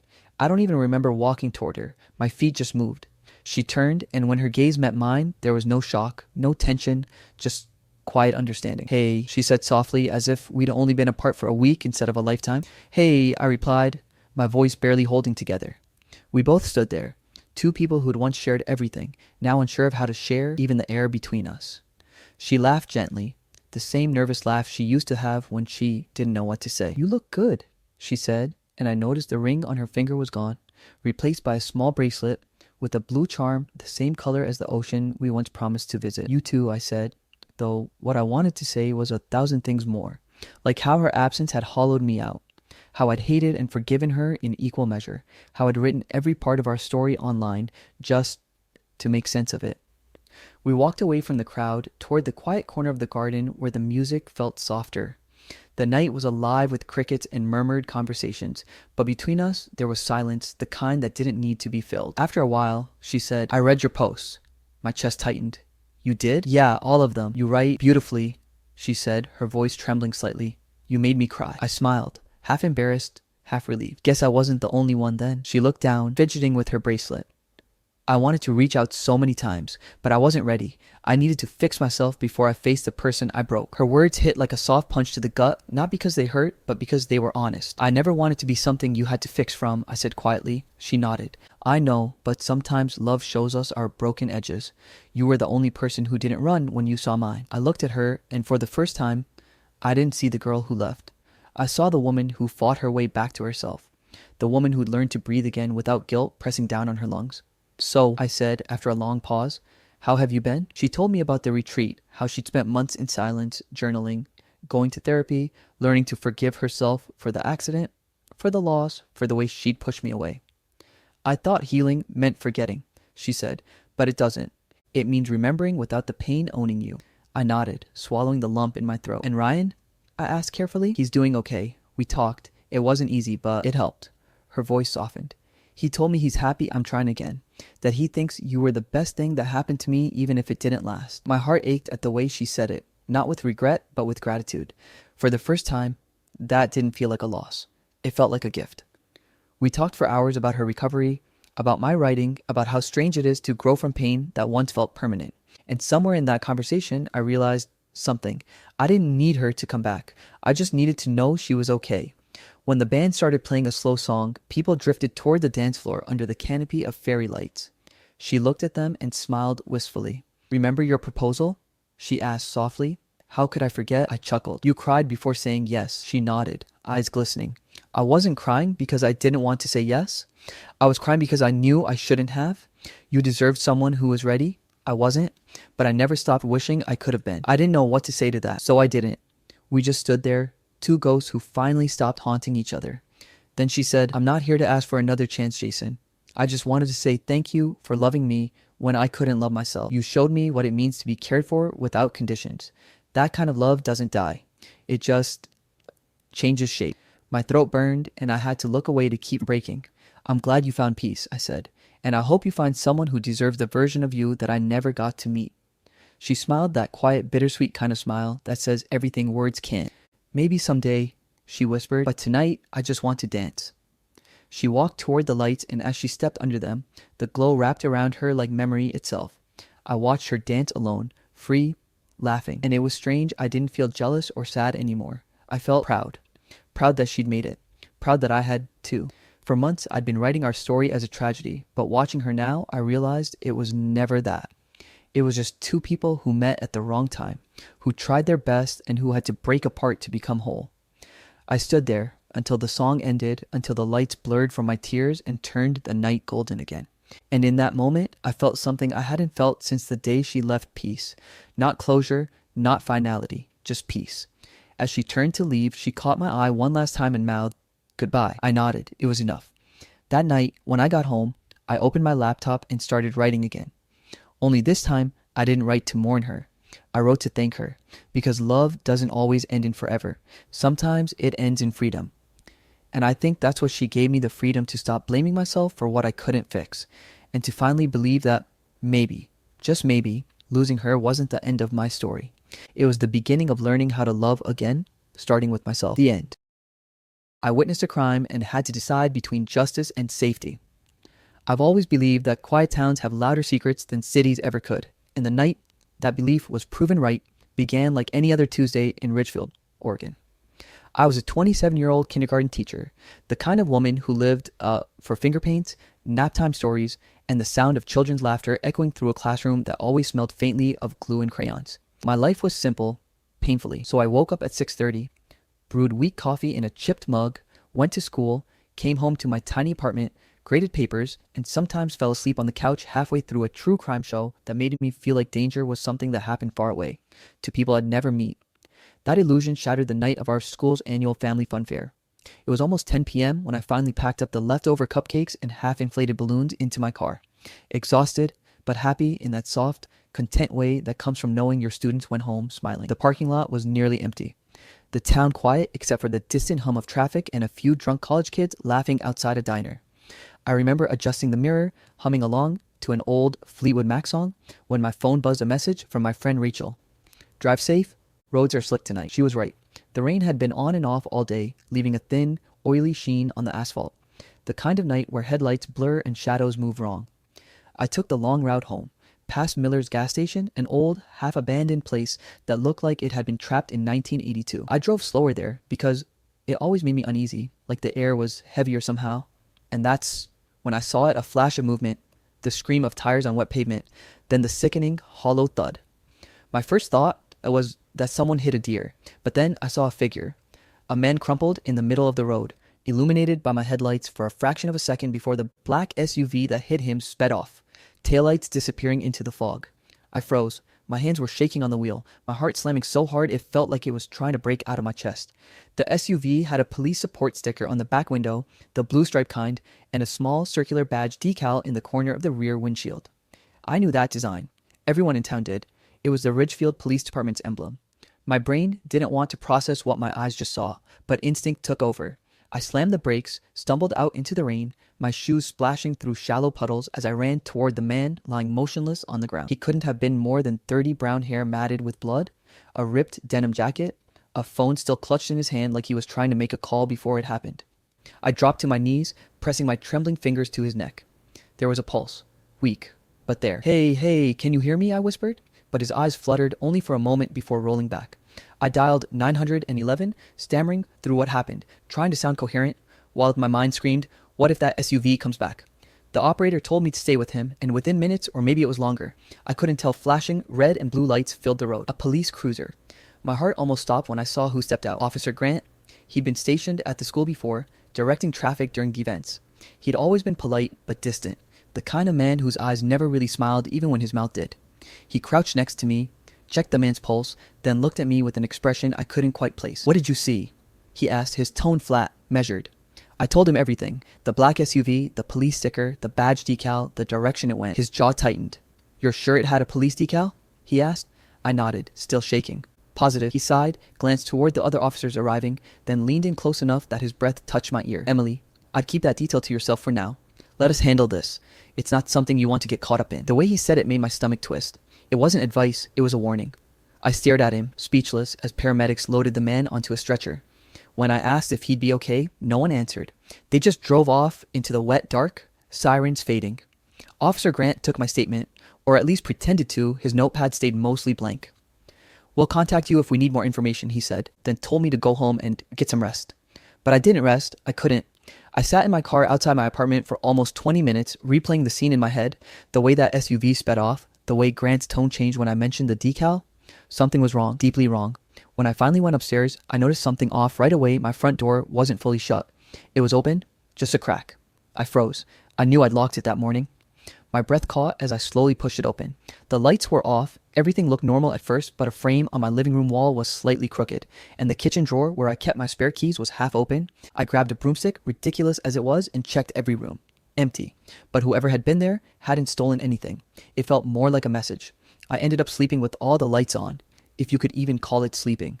My mind kept circling back to the man on the road. The next morning, I checked the local news, expecting at least some mention of a hit and run. Nothing. Not a single headline, just a story about the town's upcoming parade. I refreshed every hour. Still nothing. Around noon, I called the police station, pretending to be a concerned citizen. The woman who answered said she had no record of any such incident. When I pressed, she transferred me to Officer Grant. "Emily," he said, his tone smoother now, almost patronizing. "We appreciate your concern, but everything's under control. No need to worry yourself." My voice trembled as I asked what happened to the man. He paused just a second too long before replying, "He didn't make it." My stomach dropped. I asked if they knew who he was. Grant said it was under investigation, then ended the call before I could ask anything else. I sat there staring at my phone, heart pounding, when a notification popped up, a Facebook post from a page called Justice for Liam Hayes. The name didn't ring a bell, but the photo did. It was him, the man from the road. The caption read, "My brother was killed in a hit and run last night near Miller's gas station. If anyone saw anything, please come forward." The post had barely a dozen comments, all full of grief and anger. My hands shook as I typed, "I saw what happened. Please message me." I hesitated before hitting send, but something inside me, maybe guilt, maybe courage, pushed me to do it. That night, I got a message from his sister, Claire. She thanked me over and over, then asked if we could talk. We agreed to meet at a cafe downtown the next day, but before I could even process that, another thing happened. As I was brushing my teeth before bed, my phone buzzed again. Unknown number. The text read, "You didn't see anything. Drop it." My heart froze. I stared at the message for a long time, half expecting it to vanish.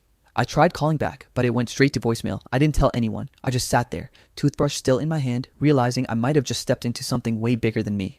Sleep was impossible again. Every sound outside felt like someone watching. I double-checked every lock, pushed a chair under the doorknob, and lay awake listening to the rain tapping on the window. The next morning, I almost didn't go to the cafe, but when I saw Claire sitting there, red-eyed, clutching a folder full of papers, something in me knew I couldn't back out now. She told me Liam had been gathering evidence against the Ridgefield Police Department, claiming some officers were involved in illegal drug trafficking and covering it up. He'd received threats before, but he didn't stop. When she asked what exactly I saw, I hesitated. I wanted to protect her, but I also didn't want to lie. I told her about the black SUV and the police decal. Her face went pale. "He told me they'd kill him," she whispered. "He said if anything happened to him, it would be them." I felt sick. Everything started connecting in terrifying ways. We agreed to stay in touch, to be careful. As I walked back to my car, I noticed a black sedan parked across the street, engine running. When I glanced its way, it rolled forward slowly, then turned the corner. Maybe it was coincidence, maybe not. That night, I got home to find a note slid under my door. It said, "One thing, you talk, you disappear." My knees nearly gave out. I tore the note up, flushed it down the toilet, then spent the next hour crying on the bathroom floor, whispering to myself that I'd done nothing wrong. But deep down, I knew I was being watched. My emails glitched, my phone battery drained abnormally fast. The feeling of being followed became constant, like invisible eyes in every shadow. The town that once felt like home now felt like a trap. And through it all, one question echoed louder each day. Should I fight for justice or protect myself? Every instinct screamed to run, to pretend I'd never seen anything. But then I'd close my eyes and see Liam's face, the blood on the pavement, the sound of his body hitting the road. Could I really live with myself if I stayed silent? The answer terrified me as much as the truth itself, because deep down, I already knew I wasn't done. I couldn't be. That night on the road wasn't just an accident. I witnessed it was the moment my old life ended and something darker began. It's strange how quickly fear becomes part of your routine. At first, it's this sharp, unfamiliar thing, but after a while, it just melts into the background of your life until you forget what it's like to live without constantly looking over your shoulder. That was me, 2 weeks after the hit and run that killed Liam Hayes. I was still teaching, still showing up every morning with a smile plastered on my face, pretending everything was normal, while inside I felt like I was unraveling. Claire and I kept in touch through encrypted apps she insisted on using. Signal, Proton Mail, stuff I'd barely heard of before. I told myself I was just helping her find closure, but deep down I knew I was chasing the truth, even if it meant dragging myself deeper into something dangerous. Claire sent me files, scans of notes Liam had written, screenshots of emails he'd received from anonymous tips, a few bank statements with highlighted transactions connected to names that sounded familiar. Local officers, a city councilman, even the chief of police. The documents mentioned something about seized narcotics being recycled instead of destroyed, and land zoning approvals granted in exchange for silence. It didn't feel real, like I'd stumbled into a TV conspiracy instead of my small town life, but the dates, the signatures, the local names, they were all there, and Liam had died for it. I started keeping a notebook, jotting down everything I noticed, license plate numbers, dates, strange phone calls, faces I didn't recognize parked near my building. The more I paid attention, the more it felt like the world was paying attention to me. One evening after school, I found my car with both front tires slashed clean through, like someone wanted me to know they'd been there. I filed a report, but of course, it was Officer Grant who showed up. He looked almost amused as I stood there, shaking beside my damaged car. Probably just kids messing around, he said, writing nothing on his clipboard. I told him about the threats, the note under my door, the strange texts. His smile faded for just a second before he said, "Emily, you're letting your imagination get the best of you. Maybe stay off the internet for a while, huh?" Then he leaned closer, voice low. "We wouldn't want people to start thinking you're unstable." The way he said it made me feel small, helpless, like any complaint I made could be twisted against me. That night, I came home to find my cat, Milo, barely moving. He was lying under the couch, breathing shallow, his bowl full but untouched. The vet said it was poisoning. Rat poison, specifically. I didn't have rats. I knew what that meant. I cried for hours after they put him down, clutching his little collar in my hands, hating myself for thinking I could play detective in a town that punished curiosity. For the next few days, I tried to pull back, to focus on my students and act normal, but paranoia doesn't let go once it's sunk its teeth in. My phone started acting weird. Random restarts. Texts I hadn't sent showing up in my outbox. Unknown logins on my email. I bought a new phone, but even that one glitched. My internet slowed to a crawl every time I opened the files Claire had sent, almost like someone was watching. I started keeping my blinds closed, unplugging electronics before bed, double locking every door. When I confided in my best friend Rachel, she told me I needed to relax, that maybe I was just seeing patterns where there weren't any. I almost believed her until 3 days later when she called me in tears. Someone had broken into her car and gone through her glove compartment but hadn't stolen anything. She asked if it could be related to me, and I didn't have the heart to lie. I told her everything, the SUV, the threats, the files. Silence hung on the line for a long moment before she whispered, "Emily, you need to stop this. You're going to get yourself killed." After that, she stopped answering my calls. I didn't blame her. People in Ridgefield didn't ask questions. They learned that silence was safer. Even my principal, Mr. Donovan, called me into his office one morning. His tone was gentle but careful, rehearsed. "Emily, some of the parents have expressed concerns," he said, folding his hands. "They've heard rumors that you're involved in some ongoing investigation. I just want to remind you to maintain professionalism. Our job is to focus on the children." I stared at him, realizing someone must have been spreading stories about me. "I'm not involved in anything," I said quickly. He gave a small, tight smile. "Good. Let's keep it that way." After that, I started noticing the same black sedan again, the one I'd seen outside the cafe weeks ago. It never followed me closely, never did anything obvious. It would just appear. Parked across from the school, behind the grocery store, on the corner near my apartment. Once I walked toward it, phone in hand, pretending to take a picture of the street, but the moment I raised it, the car drove off. My nerves were frayed. I jumped at every noise. I couldn't sleep without checking the locks 3 times. Even my dreams were filled with the sound of screeching tires and sirens. I thought about quitting, leaving town, running anywhere else. But then I'd see Claire's messages pop up, full of new evidence, new names, new dangers, and I'd feel that same pull. If I stopped, Liam died for nothing. Claire told me she'd been followed too, that her apartment had been broken into but nothing stolen. We decided to meet again, this time at a library 2 towns over, blending in with the after-school crowd. She looked worse than before, dark circles, hands trembling as she passed me a flash drive. "This has everything," she whispered. "Emails between the chief and the mayor, transactions that don't make sense." Liam was about to go public before her voice cracked. I wanted to hug her, to tell her we'd fix it, but before I could speak, she glanced over my shoulder and froze. "Don't look now, but someone's watching us," she murmured. I turned slightly and saw a man in a baseball cap sitting 2 tables down, pretending to read but never turning a page. We left separately, pretending it was coincidence.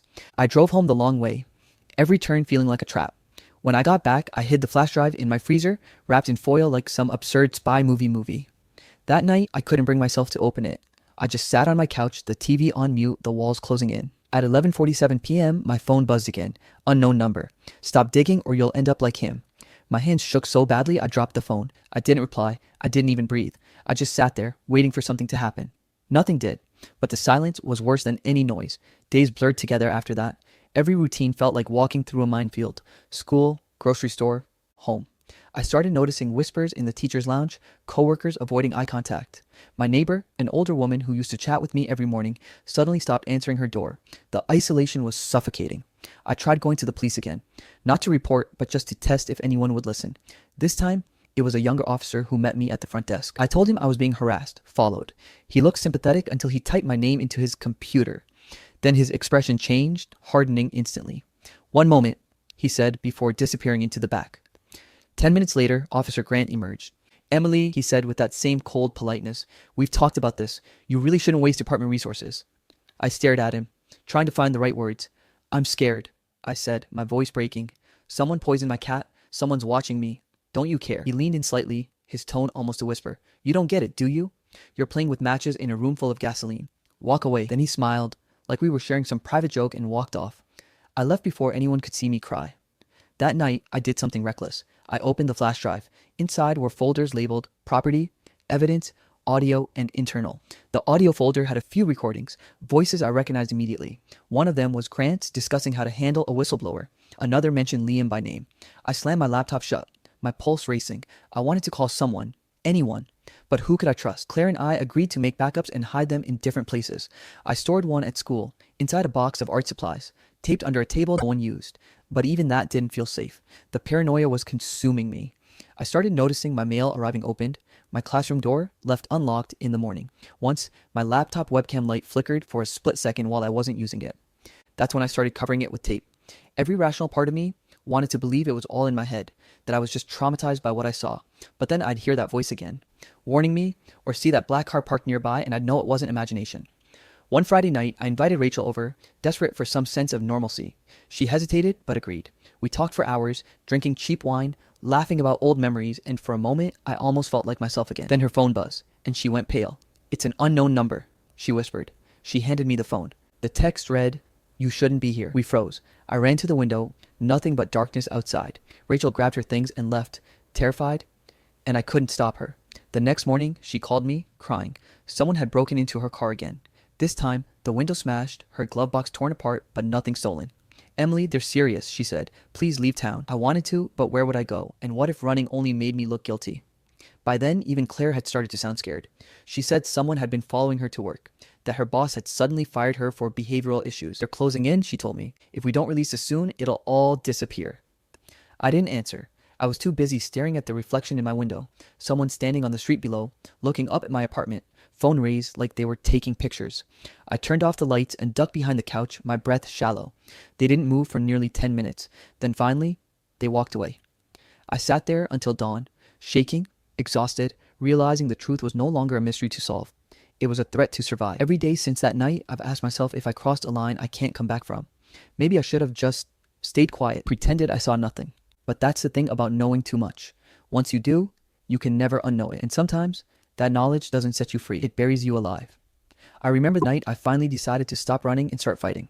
It wasn't dramatic like in the movies. No thunder rolling, no sudden epiphany. Just me sitting on the floor of my dark living room, surrounded by half-packed bags and open folders full of evidence that could destroy people's careers or destroy me in the process. The choice had been eating me alive for weeks, justice or survival. Every breath I took felt borrowed. Every shadow felt like it moved with purpose. Every vibration of my phone sent my heart straight into my throat. I knew what I had. Dashcam footage showing an officer's unmarked car parked near the victim's scene the night he crashed, audio of 2 cops whispering about closing the file, text messages from a witness who had since vanished, and financial records linking a property deal to a dummy company run by the chief's cousin. It was all there, buried in my encrypted drive, a digital bomb waiting to go off. But I was also tired, bone deep tired. I hadn't slept more than 3 hours in days. My phone battery drained faster than it should have, and I was starting to see unmarked cars parked outside my building. Once, I caught a reflection in a window. Someone in a black hoodie just watching. When I turned, they were gone. Maybe it was paranoia. Maybe it wasn't. But after my best friend's car got broken into right after I told her about the recordings, I knew the line between paranoia and reality had already disappeared. I spent my days pretending to be normal, teaching, smiling at coworkers who now looked at me with quiet suspicion, acting like my principal's concerned warnings didn't sound like veiled threats. "Emily," he'd said, hand on my shoulder. You need to remember your position. You're a teacher, not a journalist. Don't let your curiosity ruin your career. His eyes lingered too long, as if he already knew what I was digging into. That was when I realized the corruption wasn't just in the police, it spread through every institution, every handshake, every fake smile in that town. Still, I couldn't let it go. The sister of the victim had trusted me, cried to me over late night calls, her voice breaking as she told me how her brother had said, if something happens to me, it won't be an accident. That line haunted me. I could hear it echoing in my head every time I thought about giving up. I started to plan, quietly, methodically. I bought burner phones, used encrypted apps, backed up everything on multiple hidden drives, one buried in my backyard, one mailed anonymously to a friend out of state. I even installed a small dash cam of my own, just in case. I stopped using my car for anything predictable, switched routes every day, and kept a go bag under my bed. Still, the closer I got to the truth, the more I felt like I was being swallowed by something much bigger. Then one night, as I was driving home from the library after uploading files to a secure cloud server, I saw it. 2 patrol cars blocking the road ahead. No lights, no sirens, just sitting there. My stomach dropped. I turned into a side street, heart racing, and there it was again. A black SUV behind me, headlights dimmed. I didn't go home that night. I drove until sunrise, stopping at gas stations, diners, anywhere with cameras and people. When I finally returned, my apartment door was slightly open. My cat was dead, poisoned. That broke me. I screamed until my throat burned, punched walls until my knuckles split. I wanted to stop. I wanted to disappear. But then I remembered the victim's sister, her trembling voice, her hope that maybe her brother hadn't died for nothing. So I did the only thing left. I decided to make sure the truth would outlive me, even if I didn't. I set up a timed release system, programmed to send every file, every video, every recording to multiple national journalists, NGOs, and online activists if I didn't manually log in every 48 hours. It wasn't bravery, it was desperation wrapped in logic. If they were going to silence me, I'd make sure my silence screamed louder than I ever could. A week later, I saw it happen again. Another accident. A young man this time. A mechanic who had been one of my anonymous sources. His car exploded on a quiet road just outside town. I saw the flames from my window, smelled the burning rubber, and I knew it wasn't random. My hands shook so violently I dropped my phone. I went outside and watched the smoke rise, my neighbors whispering, pretending not to notice the 2 officers standing nearby, talking in low tones, the same ones from the dash cam footage. That was my breaking point. I realized I couldn't live like this anymore. Half exposed, half dead inside. I had to choose. Go public and risk everything, or vanish and live knowing I'd let them win. That night, I made my decision. I packed my car with the bare essentials: clothes, my laptop, a fake ID, and the last encrypted drive. Before I left, I uploaded the final file package to my timed release system and pressed activate. It was like setting a fuse. I drove through the night, crossing state lines, watching the rearview mirror every 5 minutes, half expecting flashing lights, but none came. When dawn broke, I pulled over at a rest stop and opened my laptop one last time. My hands were shaking as I clicked send now. Within minutes, it was done. The emails were sent to journalists across the country, to activists, to every outlet I could think of. My name wasn't on any of it, but the truth was. The videos, the corruption, the falsified reports, the murder cover-up, it all went out. By the time the story broke, I was gone.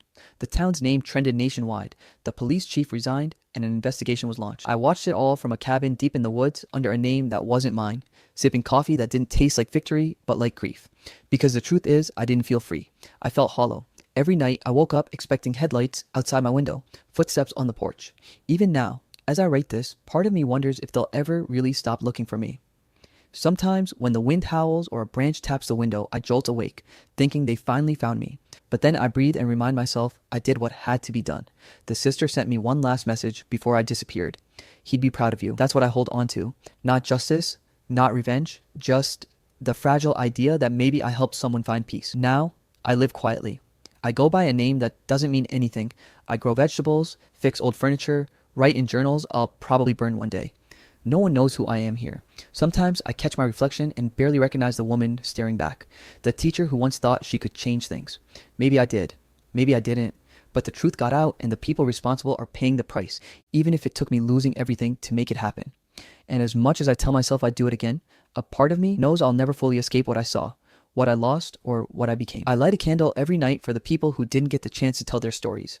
For the victim, for his sister, for the mechanic, for the parts of myself that died along the way. The world moves on, headlines fade, justice gets diluted into statements and committees, but some things stay carved into your soul forever. This was mine. So when people ask, was it worth it? I don't know what to say. I just stare at the flickering light, listen to the silence around me, and whisper the only truth that still matters. I did the right thing. but I'll never sleep the same again. The end. My parents left me nothing until I discovered a hidden letter that changed everything. I, 28F, never thought I'd be the kind of person who felt nothing at her parents' funeral. But there I was, standing in a black dress that didn't even feel like mine, watching the priest mumble words about two people who, for most of my life, made me feel like I was an unwanted guest in my own family. The air smelled of lilies and rain, the kind of scent that clings to grief, but I didn't cry. I couldn't. My older brother, Noah, stood beside the casket, holding his wife's hand, looking every bit the grieving son. He'd always been good at that. Looking perfect, playing perfect, living perfect. People came up to me, patting my shoulder, whispering things like, "Your parents were so proud of you," which felt like an unintentional joke. Proud of me? Please. If my mom were still alive, she'd probably scold me for showing up late or for choosing the wrong shoes. My father would give me that silent look that could cut through glass, the one that said, "You'll never be Noah." And maybe he was right, because even standing there at their funeral, surrounded by black umbrellas and pitying faces, I still felt like the outsider, the one everyone tolerated because family photos looked incomplete without me. The will reading happened a week later at a stiff law office downtown, the kind that smelled like dust and old money. I sat across from Noah, who was wearing his usual smug grin even in mourning. He looked like someone who'd already read the ending of the book and knew exactly how it would go. The lawyer, a gray-haired man with thin glasses and a voice that sounded like dry paper, began reading. "To our beloved son, Noah Carter," he started, "we leave our home, our savings, and all personal belongings in recognition of his loyalty and love." Noah's wife gripped his hand, smiling softly. Then the lawyer cleared his throat and continued.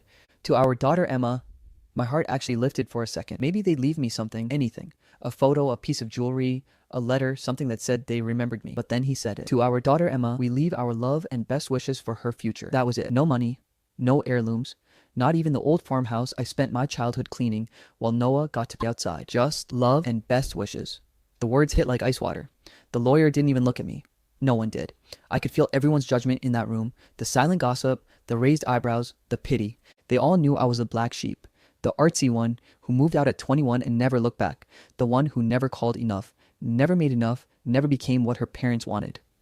I smiled anyway, because what else could I do? "Well," I said, forcing a laugh that cracked halfway through, "I guess that's better than nothing." Noah smirked. "You know Mom and Dad didn't play favorites, Emma, you just made different choices." I bit back the urge to say, "Yeah, I chose not to be your mirror." Instead, I stood up, thanked the lawyer, and left. Outside, it was raining again. Oregon never really let you forget sadness. I drove to the farmhouse that night, even though I hadn't been there in years. It looked the same, peeling white paint, ivy crawling up the side, that old oak tree in the yard where Noah carved his initials, but never mine. The house creaked like it was tired of keeping secrets. I told myself I was just there to grab a few things, old photos maybe, my mom's jewelry box, a little closure. But as I walked through the halls, everything felt frozen in time. The smell of her perfume still lingered in the bedroom, faint but distinct, like she'd just left. I opened drawers, looked through closets, and found nothing but dust and memories I didn't want. Then, while cleaning out her dresser, I noticed something odd. The bottom drawer wouldn't pull out all the way. I tugged harder, and a small section of the back panel came loose. Behind it was a narrow compartment, hidden. My heart kicked. Inside, wrapped in yellow tissue paper, was an envelope with my name on it. Emma, written in my mother's looping cursive, the kind I hadn't seen since high school. My hands trembled as I sat on the edge of the bed and opened it. The paper inside was fragile, like it had been waiting decades to be touched. The letter was dated 1 week before the accident. My throat tightened as I started reading. "If you're reading this, Emma, it means you found what they never wanted you to know," it began. My chest burned. "There are things about our family, about you, that I've hidden for too long. I thought I was protecting you, but maybe I was just protecting myself. You deserve the truth." That's where it stopped. The next page was gone. I flipped the envelope upside down, searched the compartment again, tore through drawers, nothing. Just that one incomplete page. My mind started racing. What truth? What did she mean by they? Who didn't want me to know? My parents weren't exactly open books, but this sounded deeper, darker. I reread the letter so many times the paper nearly tore in my hands. My mother's voice felt close, like she was sitting right beside me whispering a confession. But I couldn't finish it. Someone or something had made sure I wouldn't. I sat there in the quiet farmhouse, surrounded by ghosts, realizing I didn't even know the people I was supposed to call family. A part of me wanted to burn the letter, to forget it and move on. Another part, the stronger one, needed to know the rest. I stared at the wall where family photos used to hang. There was a space between frames, an empty nail where one picture used to be. I remember it now. It was a photo of me as a baby in my mother's arms. It had been gone for years. Noah probably took it down, claiming it didn't fit the living room aesthetic. That's how it always was. My existence was an inconvenience. As I sat there, I thought about all the years I spent trying to earn their love. Every award I brought home from school that barely got a nod. Every night I overheard them bragging about Noah's grades, his job, his engagement. When I announced I was moving to Portland to start my art studio, my father called it a phase. My mom just said, "At least you'll be closer to home." But she never called. Not once. I used to tell myself that maybe they loved me in their own way, just not the way I needed. But the will proved it. I was nothing but an afterthought. And yet, this letter, it didn't feel like a dismissal. It felt like a beginning of something. Maybe guilt, maybe redemption, maybe both. I stayed in that room until the morning light filtered through the curtains, casting stripes across the bed.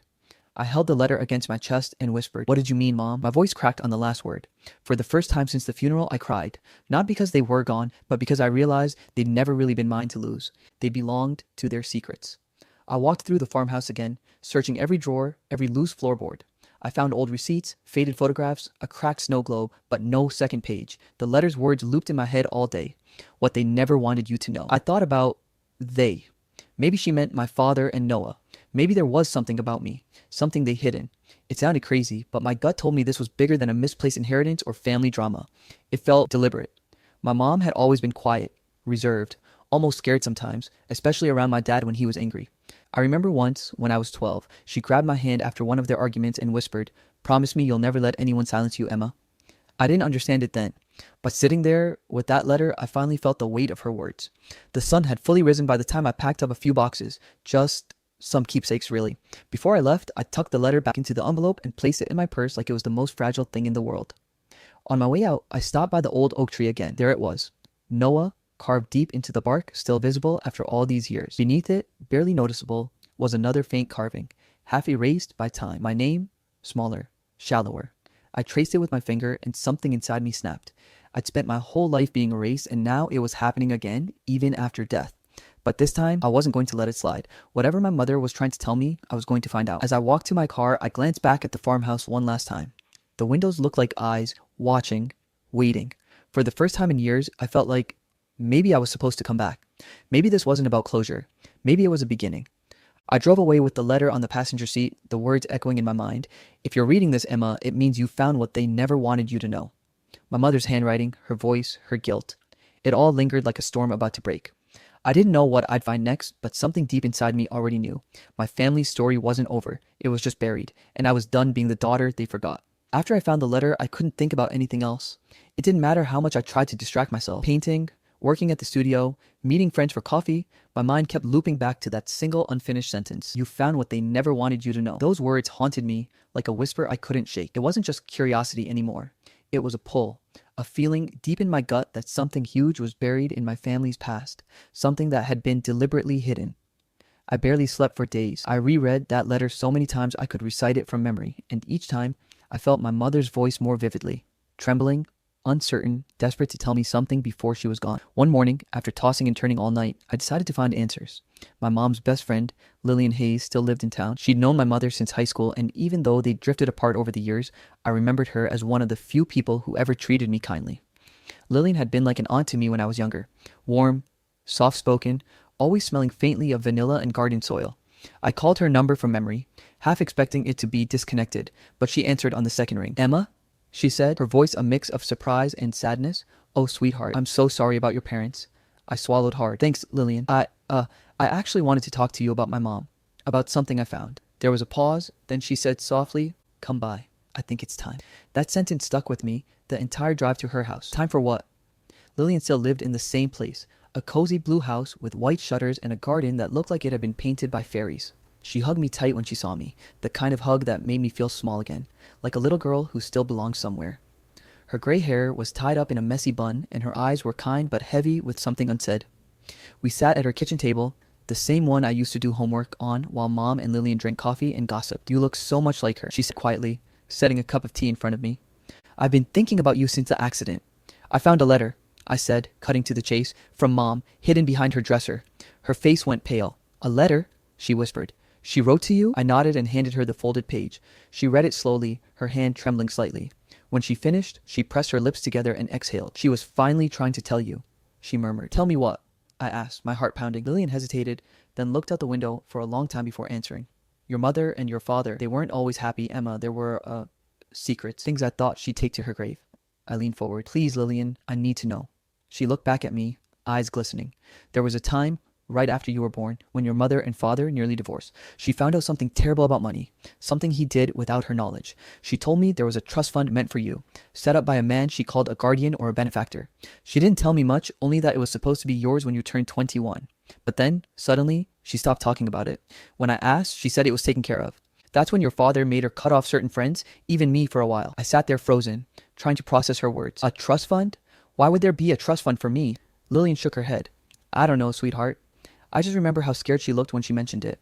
Like she knew something she wasn't supposed to. The word trust fund made my stomach twist. My parents were middle class, not wealthy. We lived comfortably, but never lavishly. So why would someone set up a trust for me? And what did it have to do with the letter? I thanked Lillian and promised to call her if I learned anything. As I drove back home, I kept replaying what she said. Benefactor, guardian, trust fund. My dad had been in finance, working for local businesses, managing accounts, handling money that wasn't his. He was smart, controlling, secretive. The thought that he might have hidden something from me, or worse, stolen something, felt all too possible. I decided to dig deeper. That night, I went through the boxes of old papers I'd taken from the farmhouse. Birth certificates, tax documents, insurance papers, receipts, all faded and dusty. Around midnight, I found something strange, a handwritten note in my mom's old planner. E. Whitmore Call, re-account. It was dated 28 years ago, my birth year. The name didn't ring any bells. Whitmore wasn't a family friend. Not that I knew of. I googled it, but nothing useful came up except a few business listings in other states. Still, my instinct screamed that it mattered. The next day, I went to the local bank where my parents had done their business. The manager was polite but firm. I'm sorry, Miss Carter, but without documentation or authorization, we can't disclose any account information. I tried explaining about my parents' passing, about the letter, even the trust fund rumor, but she just gave me a sympathetic look and handed me a pamphlet about probate law. I left frustrated, angry, and more determined than ever. By the third day, I'd barely eaten or slept. My studio clients texted, wondering if I was okay. I wasn't. Every second felt heavy with questions that wouldn't stop multiplying. That's when Noah called. Emma, we need to talk, he said flatly. About what? About you going around asking questions. The bank called me. My chest tightened. They what? Yeah, apparently you're digging into mom and dad's accounts like some kind of investigator. You need to stop. Noah, there's something you don't understand. No, you don't understand, he snapped. You got nothing in the will because that's what they wanted. You always think there's some hidden meaning behind everything. Just accept it and move on. I bit back tears. This isn't about money, Noah. Mom wrote me a letter before she died. She was hiding something, and I think it involves Dad. There was silence on the other end, and then he sighed. You were letting grief mess with your head. I saw that letter too, you know. My heart stopped. What do you mean you saw it? Before the funeral, I was helping clean up the house. Mom had boxes of junk everywhere, and I found a draft of some letter with your name on it. It was nonsense. Just her guilt talking, like always. I froze. What did you do with it? I threw it away. It wasn't worth anything. My blood went cold. He'd destroyed it. The missing page, the part that could have explained everything, might have been the one he'd tossed out like trash. You had no right, I shouted, my voice breaking. You don't get to decide what was important to her or to me. You're obsessed, Emma, he said, sounding more like our father than himself. Let it go before you embarrass yourself. I hung up before I said something unforgivable. My hands were shaking, my whole body buzzing with fury. For years, I'd swallowed Noah's arrogance, his patronizing smiles, his golden boy act. But now, he'd crossed a line. He'd destroyed part of my mother's truth. Maybe on purpose. That night, I couldn't stop thinking about the last thing he said. It was just her guilt talking. What was she guilty of? My mom had been quiet. Yes, but not deceitful. Unless she'd been forced into it. I fell asleep near dawn, my eyes swollen from crying, and that's when I saw her. In my dream, my mother stood in the farmhouse hallway wearing her favorite floral dress, the one she wore on Sundays. Her face was soft, but sad. Find the key I kept safe for you, she whispered. Her voice echoed like a breeze through the walls. Find the key. I woke up gasping, my heart pounding. It felt so real I could still smell her perfume. I grabbed my keys and drove straight back to the farmhouse. The air was damp and cold when I arrived, the kind of chill that made your breath visible. Inside, the house was silent except for the creaks and groans of wood settling. I went straight to her room, searching again, drawers, closets, under the bed, but nothing. I tried the study, then the kitchen, growing more frantic by the minute. Finally, I climbed to the attic, a place I'd avoided for years because it always gave me chills as a kid. Dust floated through the sunlight that spilled from a small round window. Boxes were stacked everywhere, labeled with Mom's neat handwriting. I started opening them, one by one. Christmas decorations, old clothes, my baby toys. Then, near the corner under an old quilt, I spotted something small and wooden, a music box. I recognized it instantly. My mom used to play it when I was little. A soft lullaby she said her mother gave her. I wound it up, and the familiar tune filled the attic, delicate and haunting. As it played, I noticed the bottom felt uneven. I turned it over and saw that part of the felt lining had come loose. My pulse quickened. I peeled it back carefully, and there, taped underneath, was a tiny silver key. My hands trembled as I held it up to the light. It was old, ornate, like something from a jewelry box or safe deposit box. I sat back on the dusty floor, the lullaby still playing, and stared at that key, feeling a mix of awe and fear. My mom's words echoed in my head. Find the key I kept safe for you. This was it. The missing piece she'd hidden for me to find, waiting for the day I'd be ready. I didn't know what it opened or what secrets it guarded, but I knew one thing for sure. This wasn't about grief anymore. This was about truth. And whatever my parents had buried, I was finally going to dig it up. I remember standing outside the Portland Bank that morning, my fingers trembling around the silver key like it was some kind of fragile truth that could shatter if I gripped it too tightly. The sign above the door read, Rosegate Trust Bank. And for a moment, I wondered if Mom had ever walked through those same glass doors decades ago, pregnant, scared, and carrying a secret no one else knew. I'm Emma, 28, and if you followed this far, you already know my life's been one big, emotional car crash lately. My parents died in an accident, left me nothing in their will, and my brother Noah inherited everything. The house, the money, the reputation. The perfect son got the golden legacy, while the disappointment daughter got a box of ghosts and a letter that ended mid-sentence. But that letter changed everything. It said, if you're reading this, Emma, it means you found what they never wanted you to know. And now here I was, holding the tiny key I found hidden in Mom's old music box, about to unlock whatever truth she'd buried away with her guilt. I walked inside, pretending to be calm, but my heart was hammering like I was committing a crime. The banker, a polite older man named Mr. Jacobs, asked for ID. When I handed him my license, he squinted. Whitmore, he repeated softly. That account's been inactive for nearly 3 decades. I froze. I have this key, I said, holding it out. He looked at it, then at me, then nodded. Come with me, Miss Whitmore. The name hit me like a punch. Whitmore? I didn't even know who that was, but apparently it was part of me. He led me to a quiet hallway lined with cold steel drawers. My stomach twisted as he slid open one labeled E. Whitmore. Inside was a small brown envelope and a few neatly stacked folders. My hands shook as I opened the envelope. Inside papers, a few old photos, and another letter. The handwriting was unmistakable. My mother's. This one wasn't half finished. It was full, long, and heavy, written in the same neat cursive I remembered from every birthday card she ever gave me. My dearest Emma, it began. If you found this, it means I didn't have the courage to tell you while I was alive. I wanted to protect you from a truth that might destroy the way you saw our family, but I can't carry this anymore. You deserve to know who you are. My breath caught as I read the next part.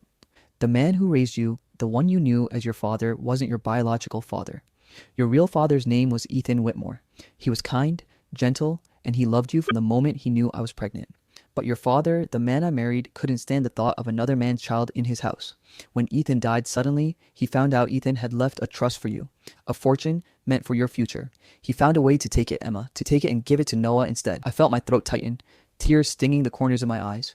The letter went on, explaining how Mom had discovered everything years later, but by then it was too late. Dad had tied up the money legally through manipulation and deceit. I wanted to fix it, she wrote, but I was afraid of losing you both.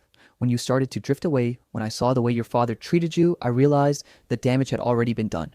That money, that inheritance was never meant for Noah. It was yours, Emma, all of it. I read the letter twice, 3 times, until my vision blurred.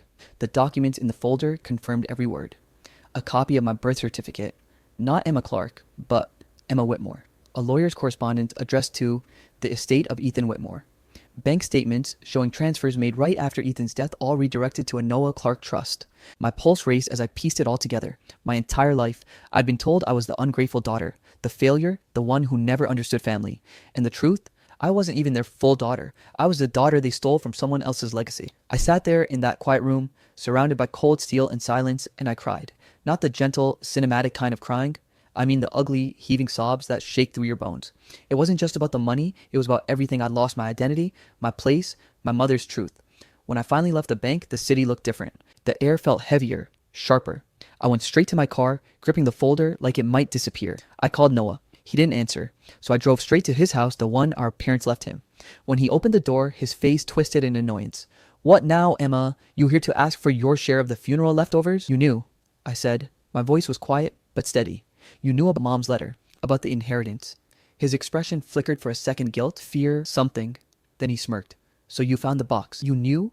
I could barely breathe. You knew the trust was mine? Mom told me something before she died, he said flatly. She said there were things I didn't understand about the past. But come on, Emma, you really think she wanted you to have that money? You were never supposed to... I cut him off, shoving the documents at him. These prove it. The trust was mine, Noah. Dad stole it for you, and you went along with it. He scoffed, flipping through the papers with mock interest. You really think anyone's going to believe that? Dad's gone. Mom's gone. You're just some desperate woman looking for attention. I don't want attention, I snapped. I want the truth. You can't handle the truth, he muttered, almost to himself. You never could. I could feel my hands shaking again, but this time it wasn't fear, it was anger. The kind that burns clean, that clears everything else out of your chest. I took a deep breath and said, then I'll make sure everyone else handles it for me. I turned to leave, and as I reached the door, Noah called after me. Emma, you don't know what you're starting. I didn't answer. I just walked to my car, every step echoing like a vow. That night, I couldn't sleep. My brain was a storm. Fragments of my mother's letter, my father's lies, Noah's sneer. Around 3 a.m., I finally drifted into a restless sleep, and that's when I dreamed of her. Mom stood in the hallway of our old farmhouse, wearing the same blue dress she always wore on Sundays. Her eyes were soft, sad. Find the key I kept safe for you, she whispered. It's time, Emma. I woke up shaking. The key, I already had it, didn't I? But no, there had to be more. Something else she was trying to tell me. I drove back to the farmhouse at dawn, the morning light cutting through the fog like blades. The house felt different now, not haunted, but waiting. I climbed up to the attic again, dust swirling around like memories. That's when I saw it, the old wooden chest by the window, the one I'd ignored before. It had belonged to Mom, filled with keepsakes from her younger days. I opened it and found the music box again, the one where I'd found the first key. I lifted it, running my fingers along the velvet lining. That's when I noticed something, the faintest bulge under the bottom panel. My heart pounded as I peeled the lining back. There, taped beneath it, was another tiny silver key smaller than the first, almost delicate. I held it up, the sunlight catching on its edges. Mom's words echoed in my head like a heartbeat. Find the key I kept safe for you. I didn't know what it opened yet, but I knew this wasn't over, not by a long shot. Because if there was one thing I learned from all this, it was that my family's secrets ran deeper than I ever imagined. And now, I was done being the daughter they forgot. I was ready to become the woman who remembered everything. When I pulled into the courthouse parking lot that morning, the sky was the same dull gray it had been the day of my parents' funeral, heavy, unmoving, like the world was holding its breath. But this time, I wasn't that same, quiet, invisible daughter standing at the back while everyone whispered about how Emma never fit in. This time, I was here to make sure they remembered my name. I'm Emma, 28, once the forgotten child, now the woman dragging the truth out of the shadows my family built around me. In my passenger seat sat a worn leather folder filled with every document I'd uncovered, my mother's second letter, the trust papers, the bank statement showing stolen funds, and the DNA test that confirmed what my heart already knew I was Ethan Whitmore's daughter. The woman my mother had been scared, silenced, ashamed, had written me a roadmap to freedom, and I'd finally followed it all the way here. When I stepped inside, Noah was already there, leaning against the wall with that same smug arrogance that used to make me shrink back. Not anymore. The family lawyer, Mr. Collins, stood beside him, clutching his briefcase like a lifeline. He didn't meet my eyes. That told me everything I needed to know. You really want to drag this into court? Noah said under his breath. You could have just let it go. I looked at him, steady. You've taken enough from me, Noah. You don't get to decide what I let go of anymore. He rolled his eyes, muttering something about me being dramatic, but there was a flicker of panic behind his bravado. He knew. For years, he lived on lies, built a life off money that was never his, and now that truth was catching up to him. Inside the courtroom, it all felt surreal. The same lawyer who'd once read my parents' will, the one that left me nothing, now sat sweating through his collar as I laid out the evidence. My attorney, a sharp, unflinching woman named Dana Price, stood beside me. Your Honor, she said clearly, the documents before you show a decades-long fraud, one that diverted funds from the rightful heir, Miss Emma Whitmore, to her half-brother, Mr. Noah Clark. The key evidence comes directly from the late Mrs. Clark's handwritten letters and bank records confirming the misappropriation. The judge, an older woman with kind eyes and an expression that missed nothing, raised an eyebrow. Mr. Collins, you were the legal representative in charge of those transactions. Collins cleared his throat. At the time, I acted based on the instructions of my client. Which client? Dana pressed. The late Mr. Clark. And you never verified the original trust designation left by Mr. Ethan Whitmore? There were complications, Collins stammered. The documents were incomplete.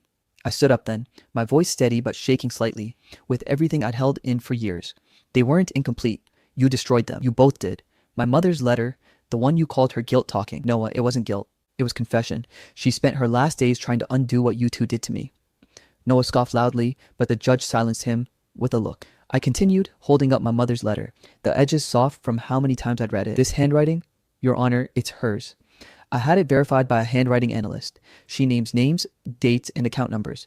Everything lines up with the bank statements in that folder. My biological father, wanted me to have a future. They took it. My mother tried to make it right, and for that, she was erased from her own truth. For a long moment, the room was silent except for the sound of paper shuffling and my heart pounding in my chest. Then the judge asked quietly, Miss Whitmore, may I see the letter? I handed it to her, my fingers brushing against the old paper one last time. She read in silence for nearly a minute, and I watched her expression shift from neutrality to quiet heartbreak. When she finally looked up, her eyes softened. This letter, she said gently, is one of the most honest, painful pieces of evidence I've seen in a courtroom. It's clear Mrs. Clark wanted her daughter to know the truth, and now she finally does. Collins looked like he wanted to sink into the floor. Noah sat rigid, his confidence cracking at the edges. Your Honor, he sputtered. This is emotional manipulation. My sister, half-sister, I corrected quietly. The judge tapped her gavel once. That's enough, Mr. Clark. The documents, the handwriting analysis, the financial trail, they all corroborate Miss Whitmore's claim. The court rules in her favor. The Whitmore Trust will be legally reinstated under her name. Furthermore, I am ordering an investigation into potential fraud and malpractice on the part of Mr. Collins. For a moment, I couldn't breathe. It didn't feel real. The room blurred at the edges, but the sound of the gavel striking once more snapped it into focus. I had won. After decades of being overlooked, silenced, and erased, I'd finally been heard. Noah muttered something under his breath, but I didn't listen. His world had finally collapsed, and I didn't need to watch it happen. I walked out of the courtroom into the crisp November air, the weight of years lifting off my shoulders like smoke. For the first time, I didn't feel like I was carrying my family's shame. I was carrying my mother's strength. In the weeks that followed, headlines spread through town. Fraudulent trust exposed local woman reclaims her inheritance. People who once looked down on me with pity now looked with awe or guilt. I didn't care about that. What mattered was closure. The money and amount that once seemed unimaginable sat in a new account under my rightful name. But it wasn't just money. It was proof that I wasn't the failure they painted me as. Still, I knew I didn't want it all to end in bitterness. I wanted something good to come out of it. So, I donated a portion of the inheritance to start a foundation, the Whitmore Fund for Women, dedicated to helping women who'd been financially manipulated or silenced by family or partners. It felt right. It felt like something my mother would have done if she'd had the courage to break free sooner. Months later, I stood on the farmhouse porch, the one where everything had begun. The house had been restored, repainted, repaired, reborn just like me. The air was warm that evening, cicadas buzzing softly in the fields. I sat on the porch swing, the same creaky one I used to hide on as a kid, clutching my mother's final letter in my hands. The ink had faded slightly, but the words still burned bright. I'm sorry I didn't protect you from our mistakes, but this is your beginning, Emma. Don't let them take your light ever again. I looked up at the sky, the same stars that had watched over me through every heartbreak, every night of doubt. I won't, Mom, I whispered. I finally found it. The swing creaked softly beneath me as the night breeze brushed my hair, and for the first time in my life, I felt completely at peace. Not because I'd won, but because I'd finally understood who I was and what I was worth. My mother's secrets had once broken me, but her truth rebuilt me. And under those same endless stars, I realized this wasn't the end of my story. It was the beginning she'd promised me all along. The end. I fell in love with my best friend, and he hid a dangerous secret. I never thought I'd end up writing something like this online, but lately, my thoughts have been running wild, and the only way I can make sense of them is to pour them out somewhere. So here goes nothing. I'm Samantha Brooks, 23 years old, born and raised in Seattle, and this is a story of how I fell in love with my best friend, the boy who saved me when I didn't even know I needed saving. I met John Miller when I was 9. We were neighbors, two awkward kids who bonded over scraped knees, backyard forts, and our mutual dislike for broccoli. Our friendship grew through every possible phase: elementary pranks, teenage rebellion, heartbreaks, and the messy gray space of early adulthood, where everything feels both too real and too uncertain. John's been my constant, the one person who never left when things got hard. When my parents divorced in high school, he sat with me on the curb for hours, no words, just quiet presence and a hand that stayed steady even when I couldn't stop crying. When I bombed my college entrance exam the first time, he drove me around the city until sunrise, blasting old rock songs and telling me the universe probably just needed a minute to rearrange itself for me. That's who he was, always knowing what to say or when not to say anything at all. Everyone around us assumed we'd end up together, and we'd just laugh it off, pretending it was the most ridiculous thing in the world. But deep down, I think part of me was terrified they might be right, because if they were and something went wrong, I'd lose the one person I couldn't imagine my life without. After college, things got different. We both stayed in Seattle, but adulthood has a way of making the familiar feel distant. I started working at a marketing firm downtown, spending my days drowning in deadlines and half cold coffee, while John took a job he never fully explained, something to do with logistics or security contracting, as he vaguely called it. He worked odd hours, sometimes disappearing for entire weekends without warning. At first, I didn't think much of it. People get busy, life moves fast, but then I started noticing little things that didn't add up. His knuckles were bruised sometimes, or his voice carried this quiet tension, like he was holding something back.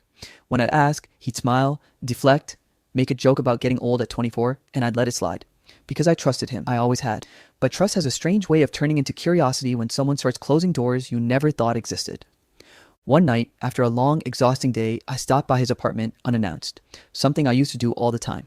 He wasn't there, but his living room looked different, less lived in. There were papers stacked neatly on the table, a duffel bag half-zipped near the couch, and a faint smell of gun oil, something I didn't recognize then, but would later understand too well. He showed up an hour later, looking startled to see me. He gave me a tired hug, said work had been crazy, and then just sat beside me on the couch in silence. I could tell he was miles away, even though he was right next to me.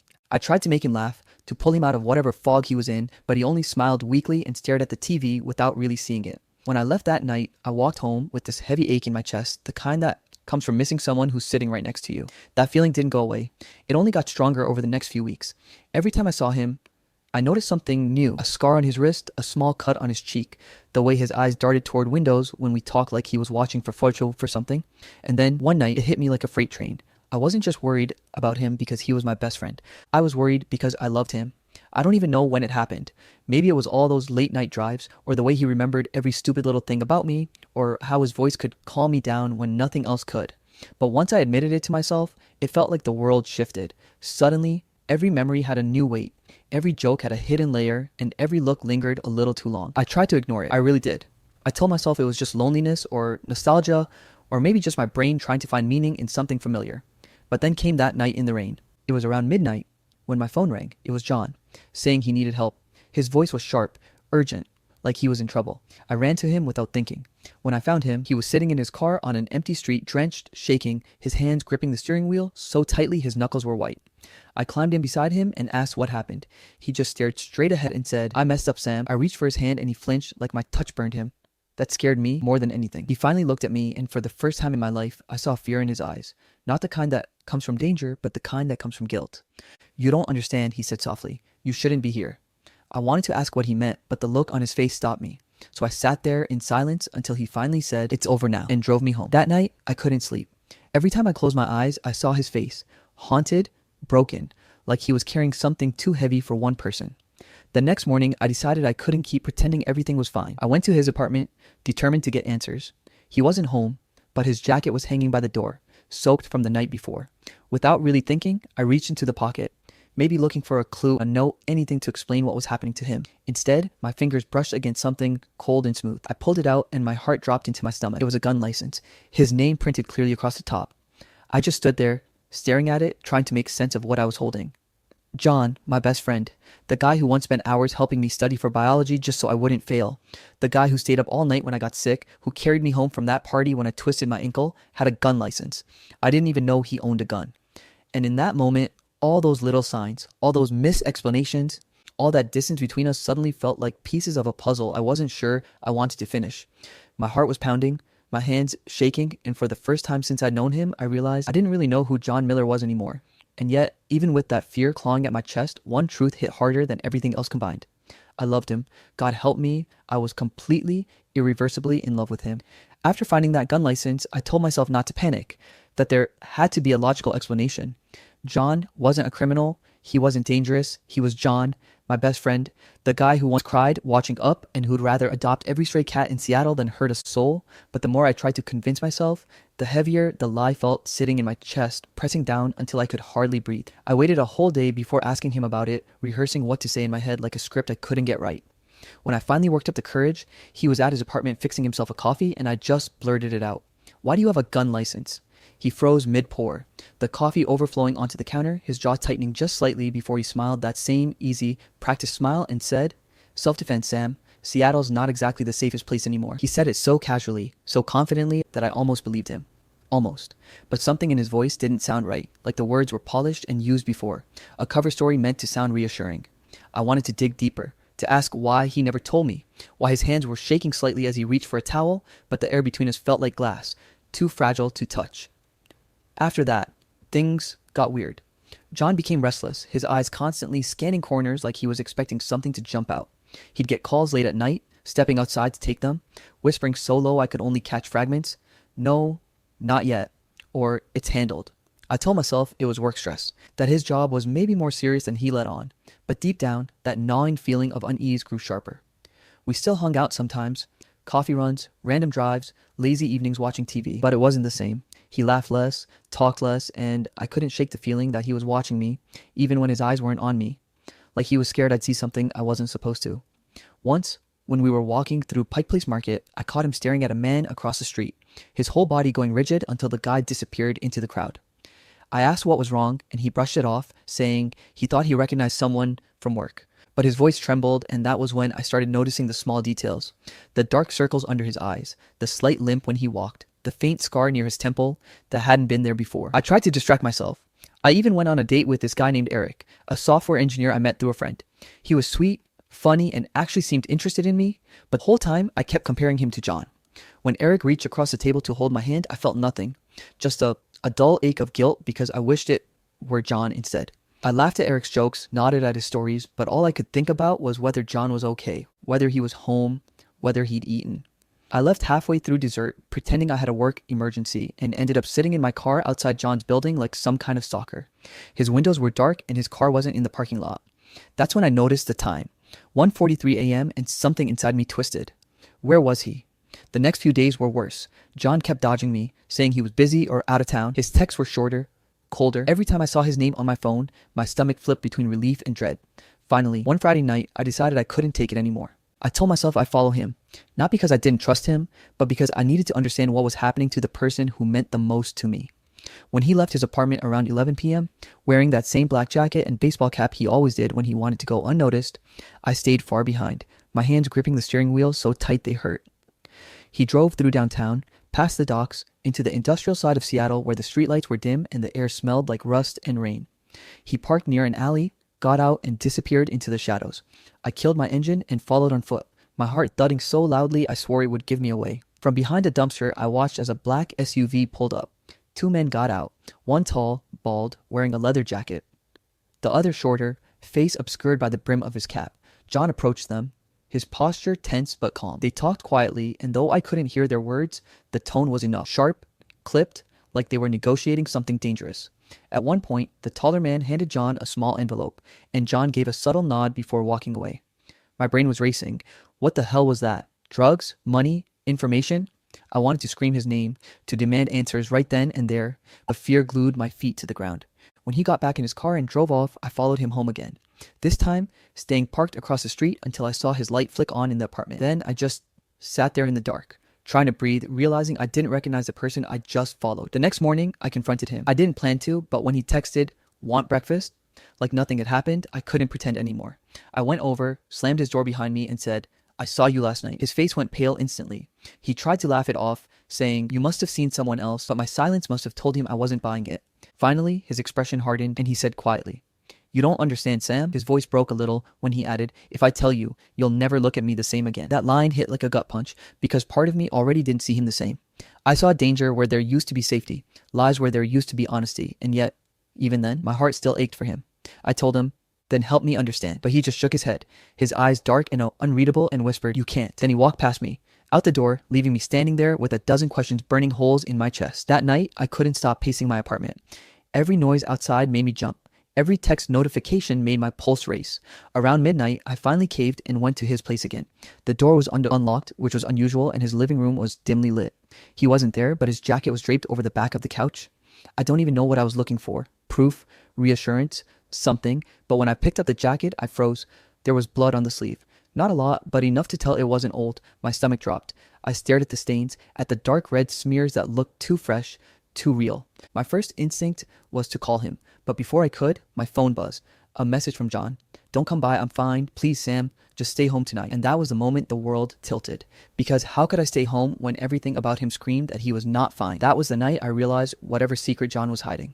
It wasn't just dangerous, it was consuming him. And if I wasn't careful, it was going to consume me too. I knew I couldn't stay in the dark any longer. Couldn't keep pretending that John's evasions and the blood on his jacket weren't part of a bigger, terrifying puzzle. So I started tracking him in ways that made me feel both guilty and alive, creeping through social media, piecing together patterns in his schedule, even asking casual questions at his favorite coffee shops and restaurants to see if anyone noticed anything unusual about his comings and goings. And the more I investigated, the more I realized that the John I thought I knew, my best friend, the boy who had been my anchor through every heartbreak, was living a life I had no access to. One that was darker, more dangerous, and more complicated than anything I could have imagined, because I discovered that he wasn't just anxious or secretive for normal reasons. He was working undercover in a federal operation, investigating an illegal trafficking ring that had spread its roots across Seattle, and every late-night phone call, every disappearances, every suspicious look and tense conversation I'd witnessed over the past few weeks suddenly made sense, yet made my chest tighten with fear in a way I couldn't shake, knowing that not only was he risking his life, but now, unintentionally, mine too, because just following him had already put me on the radar of people I had no business encountering, people who didn't know me but were aware that I existed and that I was close to him. And that realization hit when one night, as I drove home from work, a black sedan seemed to appear out of nowhere behind me, tailing my every turn, the driver refusing to leave even when I tried doubling back, weaving through streets in a panic that I'd never experienced before.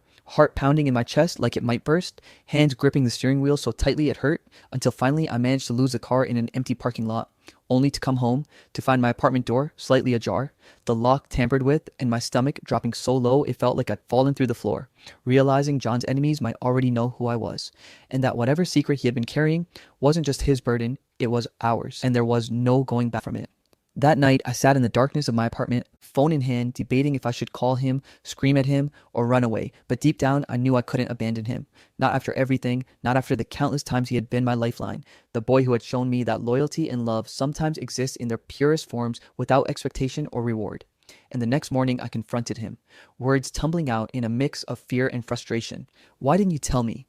Do you even realize what you've put me through? And for the first time in months, I saw the walls he had built around himself crumble.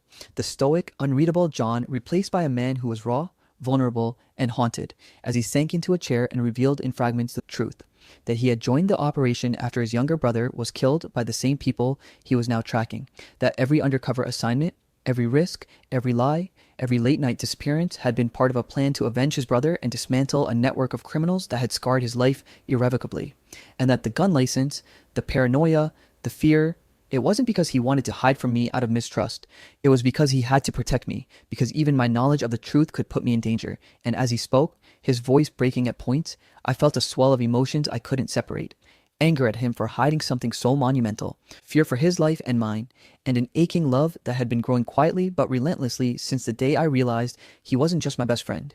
He was the one I wanted to be with. And when he looked up at me, eyes shimmering with unspoken apologies and longing, I couldn't stop myself. I just stepped forward, closing the distance between us, and in that moment, the kiss happened. Explosive, desperate, and full of every suppressed feeling, every confession we hadn't dared voice. Every night I had spent worrying about him, every day I had felt that pull in my chest that only he could trigger, and it was messy and emotional, two people colliding after too long apart, and as we finally pulled apart, breathing hard, the silence was filled not with words but with understanding, the unspoken agreement that we were in this together, in every dangerous, terrifying, and beautiful way. And as I held him close, feeling the tension in his shoulders ease slightly against me, I realized that love wasn't just about sharing the easy parts. It was about standing side by side in the darkest corners, facing truths that could break you, and somehow, miraculously, choosing each other anyway. And that night, as Seattle slept unaware of the storm swirling just beneath its streets, I understood John in a way I never had before, and loved him even more fiercely, knowing that secrets, betrayals, and danger couldn't diminish the bond we had. And in fact, they made it clearer, more urgent, and more real than anything else I had ever felt. I never thought love could feel like this. Like it was simultaneously the safest place in the world and the most dangerous. Like every heartbeat was a countdown. Like every glance could either be a reassurance or a warning. But that's what it was with John now. Ever since we had finally kissed, finally let everything we'd been holding back explode between us. Because for the first time, it wasn't just friendship. It wasn't just longing. It was us. Messy and raw and terrifyingly real. And yet, the peace we felt was fleeting, because John's life didn't pause for love, and danger had a way of slithering into the moment when we least expected it. And even though he tried to push me away, tried to convince me that keeping me safe meant keeping me at a distance, I refused, flat out, telling him I wasn't going anywhere, that I loved him, that whatever it took, I would face it with him. And for a while, Things were close to normal, or as close as we could get in a world where paranoia lurked around every corner, his phone buzzing constantly with coded messages, his schedule a jigsaw puzzle I could never fully solve. And still, every time he returned home late, disheveled or bruised, I felt my chest tighten, my mind spinning with questions and fears I couldn't voice because I didn't want to push him further away, but I needed to understand, needed to be near him, needed to know he was okay. And then, one Tuesday night, my worst fear materialized because he didn't come home. And my texts went unanswered and calls went straight to voicemail, and the entire night stretched into an agonizing blur of panic and helplessness until my phone rang around 3 a.m., a number I didn't recognize, and a voice cold and mechanical said, "If you want him alive, don't go to the police." And then the line went dead, leaving me trembling, heart hammering, mind spinning, desperate and furious and terrified all at once, knowing that this was exactly the danger John had tried to shield me from.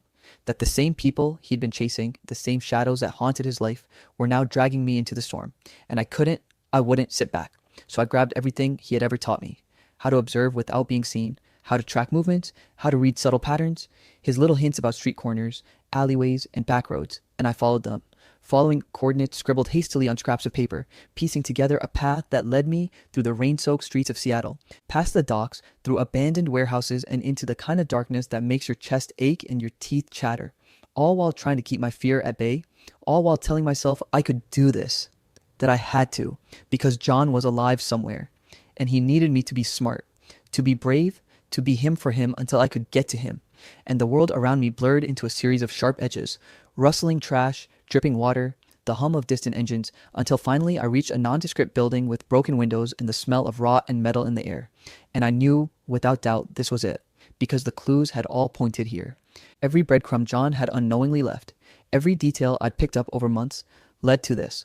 And my heart nearly stopped as I spotted him through the bars of a small, grimy room, bruised and beaten, but alive, his eyes widening as they locked on mine. And in that instant, all the fear, all the panic, all the uncertainty transformed into pure adrenaline, a fierce determination I didn't even know I had, because I was going to get him out, and nothing was going to stop me.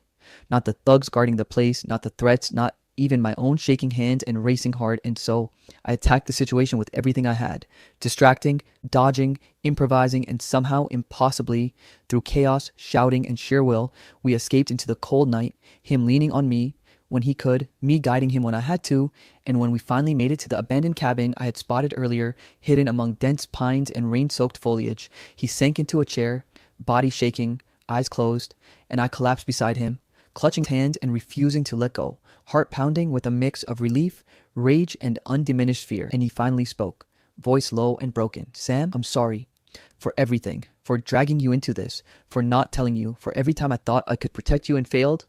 I love you. You know that, right? I've loved you all along." And as he said it, every weight, every secret, every danger that had shadowed us seemed to crystallize into one undeniable truth. Love doesn't make life safe, doesn't make danger disappear, but it does make you fight with everything you have. And in that trembling, raw, candlelit cabin, I realized that I would fight for him, with him, no matter the cost. And as he leaned his forehead against mine, our breaths mingling, the storm outside echoing the storm inside us, I knew that nothing would ever feel as terrifying or as exhilarating as this. Love in the crossfire, fear wrapped in desire, danger mixed with the only thing worth risking everything for. And in that moment, with him alive, with him in my arms, the world narrowed to us, and I let myself feel everything, every panic, every relief, every love-soaked heartbeat, knowing that whatever came next, we would face it together. I never imagined a day like this would come.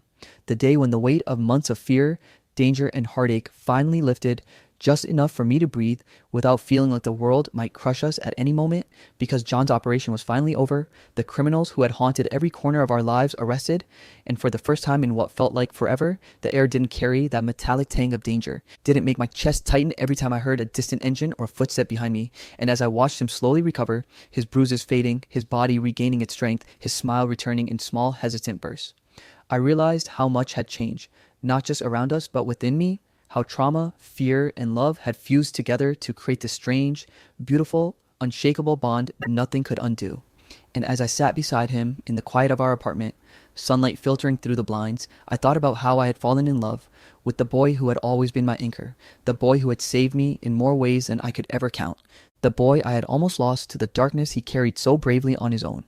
And the thought made my chest ache all over again, because loving him wasn't simple, wasn't safe, wasn't predictable. It was raw, messy, and infinitely worth it.